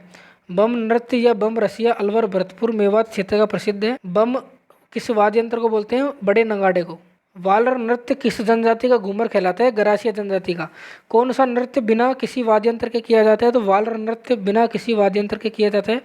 गौरी या राय नृत्य किस जनजाति के द्वारा किया जाता है? भील जनजाति के द्वारा। गौरी नृत्य का मुख्य पात्र बुढ़िया या शिव का प्रतीक कहा जाता है। लोक नाट्यों का मेरु नाट्य गौरी को कहा जाता है। नेजा नृत्य भील और मीणा जनजाति के द्वारा किया जाता है। इंडोनी और पणिहानी नृत्य कालबेलिया जनजाति के द्वारा किया जाता है। शंकरिया नृत्य प्रेम कहानी पर आधारित है। कालबेलिया जाति की महिलाएं भीख मांगते समय बागड़िया नृत्य करती है, ध्यान रख लेना। कालबेलिया नृत्य को यूनेस्को की अमृत सांस्कृतिक विरासत में कब शामिल किया गया? 2010 में। गुलाबो सपेरा का संबंध किस नृत्य से है? कालबेलिया नृत्य से। तेरह ताली नृत्य किस जाति की महिलाएं करती है? तो कामड़ जाति की महिलाएं करती हैं। तेरह ताली नृत्य की प्रसिद्ध नृत्यांगना मांगी बाई थी। इस नृत्य में कितने मंजीरों का प्रयोग किया जाता है? 13 मंजीरों का प्रयोग किया जाता है। कच्ची घोड़ी नृत्य शेखावटी क्षेत्र का प्रसिद्ध है। कच्ची घोड़ी नृत्य में किस पैटर्न का निर्माण होता है? तो कच्ची घोड़ी नृत्य में फूल के खिलने और बंद होने का। भवाई नृत्य किस विशेषता के लिए प्रसिद्ध है? चमत्कारिता के लिए। सिर पर अनेक मटके रखकर नाचते हैं, तलवार की धार पर भी नाचते हैं, तो इसलिए भवाई नृत्य प्रसिद्ध है। भवाई नृत्य के प्रवर्तक नागोजी बागोजी जाट केकड़ी के। चरी नृत्य किस जाति का है? गुर्जर जाति का। चरी नृत्य की प्रसिद्ध नृत्यांगना फलकूबाई किशनगढ़। मछली नृत्य किस जनजाति के द्वारा किया जाता है? बंजारा के द्वारा। एकमात्र नृत्य जो खुशी से शुरू होकर दुख पर समाप्त होता है तो वो मछली नृत्य है। शिकार नृत्य सहरिया जनजाति का है। मावलिया और होली नृत्य कथोड़ी जनजाति का है। रणबाजा और रतवई जो नृत्य है वो मेवात क्षेत्र मेव जाति का है। बिंदोरी नृत्य झालावाड़ का है। बिंदोरी नृत्य झालावाड़ का। पेजण नृत्य वागड़ जाति का है और दिवाली पर किया जाता है। कबूतरी नृत्य है वो चूरू का है। लांगुरिया नृत्य कैला देवी मेला करौली। ख्याल क्या है? पौराणिक या ऐतिहासिक कथाओं पर आधारित संगीत नाटक है। कुचामणी ख्याल के प्रवर्तक लच्छीराम जी हैं। तुर्रा कलंगी ख्याल चित्तौड़गढ़ गोसुंडा निम्मा हेड़ा। तुरंगा और करंगी शिव और पार्वती का प्रतीक है। हेला ख्याल का प्रमुख वाद्य यंत्र नौबत होता है। अली बख्शी ख्याल का संबंध अलवर मंडावर से है। रम्मत लोकनाट्य का उद्भव जो हुआ था जैसलमेर और बीकानेर से हुआ है। रम्मत शुरू होने से पहले रामदेव जी के भजन गाए जाते हैं। तमाशा जयपुर का प्रसिद्ध है और सवाई प्रताप सिंह के शासनकाल में ये प्रारंभ हुआ था। चार बेत लोक गायन की शैली टोंक। चार बेत कहाँ की प्रसिद्ध है? टोंक की। कौन सी भाषा में है? चार बेत पश्तो भाषा में। कौन सी भाषा में? पश्तो भाषा में है। नौटंकी कहाँ की प्रसिद्ध है? भरतपुर धौलपुर की अर्थात पूर्वी राजस्थान की। स्वांग या बहरूपीय कला जानकी लाल भांड भीलवाड़ा के। जानकी लाल भांड को मंकी मैन भी कहते हैं। भवाई लोकनाट्य किस क्षेत्र का है? उदयपुर संभाग का। नेक्स्ट है भाषा साहित्य। राजस्थानी भाषा और बोली से संबंधित देखिए। राजस्थानी भाषा का उद्भव शौरसेनी अपभ्रंश के गुजरी अपभ्रंश से हुआ है। राजस्थानी भाषा का स्वर्णकाल 17वीं से 19वीं शताब्दी को कहा जाता है? राजस्थानी भाषा दिवस 21 फरवरी को मनाया जाता है। याद कर लेना, राजस्थानी भाषा दिवस 21 फरवरी को मनाया जाता है। राजस्थानी भाषा के लिए मरु भाषा शब्द का प्रयोग सर्वप्रथम किस ग्रंथ में हुआ? कुवलयमाला उद्बोधन सूरी के ग्रंथ में। राजस्थानी शब्द का सर्वप्रथम प्रयोग जॉर्ज अब्राहम ग्रियर्सन ने किया है। ग्रियर्सन ने अपनी किस पुस्तक में राजस्थानी बोलियों का वर्गीकरण किया है? Linguistic survey of India 1912। पटवार एग्जाम के अंदर ये वाला जो क्वेश्चन है वो पूछा गया था पटवारी एग्जाम में। राजस्थानी भाषा की लिपि कौन सी है? देवनागरी प्राचीन, जिसको महाजनी या मुंडिया लिपि भी कहते हैं। इसके आविष्कारक जो थे वो टोडरमल थे। कौन थे? टोडरमल। राजस्थानी भाषा का साहित्यिक रूप डिंगल और पिंगल कहलाता है। डिंगल क्या है? पश्चिमी राजस्थानी का साहित्यिक रूप। डिंगल शैली का विकास गुर्जरी अपभ्रंश से हुआ है। डिंगल का प्रयोग चारण कवियों के द्वारा किया जाता है। पिंगल क्या है? पूर्वी राजस्थानी का साहित्य रूप है जो ब्रज भाषा से प्रभावित है। पिंगल का प्रयोग मुख्यतः भाट कवियों के द्वारा किया जाता है। क्षेत्रफल की दृष्टि से राजस्थान की सबसे बड़ी बोली मारवाड़ी बोली है। मारवाड़ी बोली का साहित्यिक रूप डिंगल कहलाता है। मीराबाई की अधिकांश रचनाएं मारवाड़ी बोली में हैं। गोडवाड़ी बोली कहाँ बोली जाती है? गोडवाली जालोर और पाली में, अर्थात लूणी बेसिल में गोडवाली बोली बोली जाती है। देवड़ावाटी सिरोही क्षेत्र में बोली जाती है। शेखावाटी बोली शेखरचूर झुंझुनू में। मेवाड़ी बोली उदयपुर चित्तौड़गढ़ राजसमंद भीलवाड़ा में बोली जाती है। महाराणा कुंभा के अधिकांश नाटक मेवाड़ी भाषा में है। ढूंढाड़ी बोली का प्राचीन नाम जयपुरी या झाड़साई बोली भी बोलते हैं। दादू दयाल जी के जो रचनाएं हैं वो ढूंढाड़ी भाषा में ही है। तोरावाटी, राजावाटी, नागरचोल ये ढूंढाड़ी की बोलियां हैं। हाड़ौती बोली कहाँ की बोली जाती है? कोटा, बूंदी, बारा, झालावाड़ में। सूर्यमल मिश्रण की रचनाएं हाड़ौती बोली में है। मेवाती बोली कहाँ बोली जाती है? अलवर और भरतपुर में। अहिरवाटी हीर वाली बोली कहाँ बोली जाती है? अलवर में। बहरोड मुंडावर में। इस तरीके से आप इसको याद कर सकते हैं। अहिरवाटी को अन्य किस नाम से जाना जाता है? राठी। अहिरवाटी को राठ क्षेत्र के नाम से भी जानते हैं। मालवी बोली कहाँ बोली जाती है? प्रतापगढ़, झालावाड़ और कोटा में। निवाड़ी और रागड़ी किस उपबोलियाँ हैं? मालवी की। रागड़ी बोली किन दो बोलियों का मिश्रण है? मारवाड़ी और मालवी का। वागड़ी बोली कहाँ बोली जाती है? डूंगरपुर और बांसवाड़ा में। डॉक्टर गिरियसन ने किस बोली को भीली बोली कहा है? बागड़ी बोली को। खेराड़ी बोली कहाँ बोली जाती है? शाहपुरा, भीलवाड़ा और बूंदी में। धावड़ी बोली कहाँ की है? उदयपुर की। अब राजस्थानी साहित्य से संबंधित देखिए। राजस्थानी साहित्य का वीर गाथा काल 8वीं से लेकर 15वीं शताब्दी तक का वीर गाथा काल है। पृथ्वीराज रासो के लेखक चंद्रप्रदाई है। पृथ्वीराज रासो पिंगल शैली में है। पृथ्वीराज विजय जयानक इसके लेखक हैं। तो दोनों में कन्फ्यूजिंग होता है, पृथ्वीराज रासो और पृथ्वीराज विजय दोनों के देखिए लेखक अलग अलग हैं, याद कर लेना। नेक्स्ट है हमीर रासो जोधराज और हमीर रासो सारंगधर में से सबसे अधिक प्रसिद्ध कौन सा है? तो दोनों ही प्रसिद्ध है, पर जोधराज का अधिक विस्तृत वर्णन यहाँ पर हमको मिलता है। हमीर महाकाव्य के लेखक नयन चंद्र सूरी है। कानड़ देव प्रबंध के लेखक पद्मनाभ हैं। अचल दास खिचड़ी वचनिका के लेखक शिवदास गार्डन हैं। बीसल देव रासो के लेखक नरपति नालय हैं। नेक्स्ट है यहाँ पर देखिए कुमांड रासो के लेखक कौन है? दलपत विजय। पद्मावत के लेखक मलिक मोहम्मद जायसी। वचनिका गद्य और पद्य की किस शैली को कहते हैं? ये मिश्रित शैली है।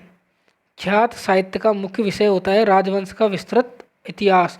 मुणोत नैणसी की ख्यात के लेखक मुणोत नैणसी है। मारवाड़रा परगणारी विगत ये पटवारी एग्जाम के अंदर पूछा गया था। इसके लेखक कौन है? मुणोत नैणसी। राजस्थान का अबुल फजल मुणोत नैणसी को कहा जाता है। बांकी दासरी ख्यात को किसने लिखी थी? बांकी दास ने। दयाल दासरी ख्यात में किस रियासत का इतिहास मिलता है? बीकानेर का। वात का शाब्दिक अर्थ क्या होता है? कहानी।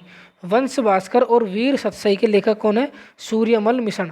सूर्यमल मिश्रण बूंदी के कवि थे और इनको उपाधि दी गई थी रास अवतार की और महाकवि की। चेतावनी रथ चुंगटिया यह केसरी सिंह बारठ की रचना है। मेवाड़ का वर्तमान शासक इसकी रचना किसने करी थी? माणिकलाल वर्मा ने। प्रत्यक्ष जीवन शास्त्र किसकी आत्मकथा है? हीरालाल शास्त्री की। धरती दोहरारी और मिंजर इंपॉर्टेंट है, कन्हैयालाल सेठिया की ये क्या है? रचनाएं हैं। लील टांस ये कन्हैयालाल सेठिया की रचना है। पाथल और पीथल भी कन्हैयालाल सेठिया की है। सेनानी मेघराज मुकुल की है। अलेखू हिटलर विजयदान देथा की है। अलेखू हिटलर और मेवेरा रूख और हिटलर, अलेखू हिटलर और मेवेरा रूख ये किसकी रचनाएं हैं? विजयदान की रचनाएं हैं। बिज्जी के नाम से विजयदान देथा को जानते हैं, तो इम्पोर्टेंट है, बिज्जी किसका उपनाम है? विजयदान देथा का। बातारी पुलवारी ये भी विजयदान देथा का ही। वेली किशन रुक्मणीरी के लेखक कौन है? पृथ्वीराज राठौड़ बीकानेर के। दुर्सा आड़ा ने वेली किशन रुक्मणीरी को क्या कहा? 5वां वेद और 19 पुराण। दुर्सा आड़ा ने। राजस्थानी शब्दकोश के रचयिता है सीताराम लालस। मरुवाणी क्या है? राजस्थानी भाषा की मासिक पत्रिका है। जागती ज्योत किस अकादमी की पत्रिका है? राजस्थानी भाषा साहित्य एवं संस्कृति अकादमी बीकानेर। राजस्थानी साहित्य अकादमी कहाँ पर है? उदयपुर के अंदर है। राजस्थानी साहित्य अकादमी उदयपुर में है। और मीरा पुरस्कार इसका सर्वोच्च पुरस्कार है। राजस्थानी ब्रज भाषा की अकादमी जयपुर में है। राजस्थानी सिंधी अकादमी भी जयपुर में है। और रूपायन संस्थान बोरुंदा जोधपुर में है। रूपायन संस्थान के संस्थापक कौन थे? कोमल कोठारी और विजयदान देथा। राजस्थान प्राच्य विद्या प्रतिष्ठान जोधपुर में है। रविंद्र मंच सोसाइटी जयपुर में है। राजस्थानी भाषा एवं साहित्य एवं संस्कृति अकादमी बीकानेर में है। इस अकादमी का सर्वोच्च पुरस्कार सूर्यमल्ल मिशन शिखर पुरस्कार है। ढूंढामारी के लेखक कौन है? इस प्रश्न का स्पष्टीकरण नहीं है, साफ साफ यहाँ पर लिखा हुआ है।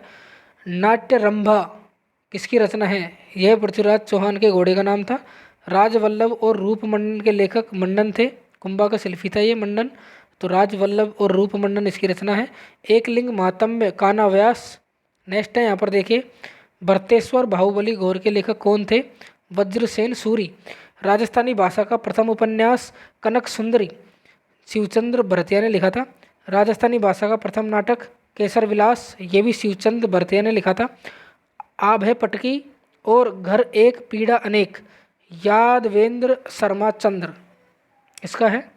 आधुनिक राजस्थानी काव्य के नव जागरण का पुरोधा किसे माना जाता है? सूर्यमल मिशन को। कवि राजा की उपाधि किसे दी गई? श्यामल दास को। वीर विनोद के लेखक कौन है? कवि राजा श्यामल दास। पिंगल शिरोमणि के लेखक कौन है? कुशल दास। नेह तरंग के लेखक कौन है? राव बुद्ध सिंह बूंदी के। नागरी दास के लेखक कौन थे? सावंत सिंह किशनगढ़। नागर समुच्च किसकी रचनाओं का संग्रह है? नागरी दास का। राज प्रकाश के लेखक किशोर दास। गुण सागर के लेखक कौन थे? महाराज प्रताप सिंह। बुद्ध विलास के लेखक कौन है? भक्तराम शाह। सूरज प्रकाश के लेखक कौन है? करनिदान। रूठी रानी के लेखक कौन है? केसरी सिंह बारहट। हाला झालरी कुंडलिया के लेखक है ईसरदास बारहट। नेक्स्ट है यहाँ पर देखिए, सगत रासों के लेखक कौन है? गिरधर आसिया। कानड़दे प्रबंध किस भाषा में है? प्राचीन राजस्थानी डिंगल भाषा में। विजयपाल रासों के लेखक नल्ल सिंह है। रणमल छंद के लेखक कौन है? श्रीधर व्यास। रजियारा सोरठा के लेखक कौन है? कृपाराम खिड़िया। चेतावनी रा चुंगटिया डिंगल भाषा में लिखा हुआ है। राज रत्नाकर के लेखक है सदाशिव भट्ट। राज विनोद के लेखक कौन है? सदाशिव भट्ट। ईश्वर विलास के लेखक कौन है? कृष्ण भट्ट। जय सिंह कल्पद्रुम के लेखक कौन है? पुंडरीक रत्नाकर। हमीर रायण के लेखक कौन है? भंडव व्यास। रघुनाथ रूपक के लेखक कौन है? मनछाराम। वंश प्रकाश के लेखक कौन है? यहाँ पर देखिए, ये सूर्यमल मिशन के वंश भास्कर का ही हिस्सा है। वीरम देव सोनगरी वात किसकी ने लिखी? पदम नाम ने। पाबूजीरा दुआ किसने लिखा? लगराज ने। गोगाजीरा रसावला किसने लिखा? बीटू मेहा ने। महाराणा प्रताप रा झूलना किसने लिखा? माला सांधु ने। राव अमर सिंह रा दुहा केशोदास गार्डन ने। जसवंत जसो भूषण के लेखक कौन है? मुरारी दान। भाषा भूषण के लेखक कौन है? महाराजा जसवंत सिंह प्रथम। आनंद विलास के लेखक है महाराजा जसवंत सिंह प्रथम। नाट्य शास्त्र के आधार पर लिखा गया ग्रंथ भाषा भूषण है। महाराजा जसवंत सिंह प्रथम का जो ग्रंथ है वो सिद्धांत बोध और प्रबोध चंद्रोदय है। मेयो कॉलेज की स्थापना किसने की थी? इंपॉर्टेंट है, 1875 में अजमेर में स्थापना हुई थी इसकी, मेयो कॉलेज की। और राजपूताना गजट का जो प्रकाशन है वो अजमेर से ही होता था, ये ध्यान रखना है। मरु भारती किस संस्थान की पत्रिका है? तो बिड़ला एजुकेशन ट्रस्ट पिलानी की। मधुमती मधुमती राजस्थान साहित्यिक अकादमी उदयपुर की क्या है? पत्रिका है।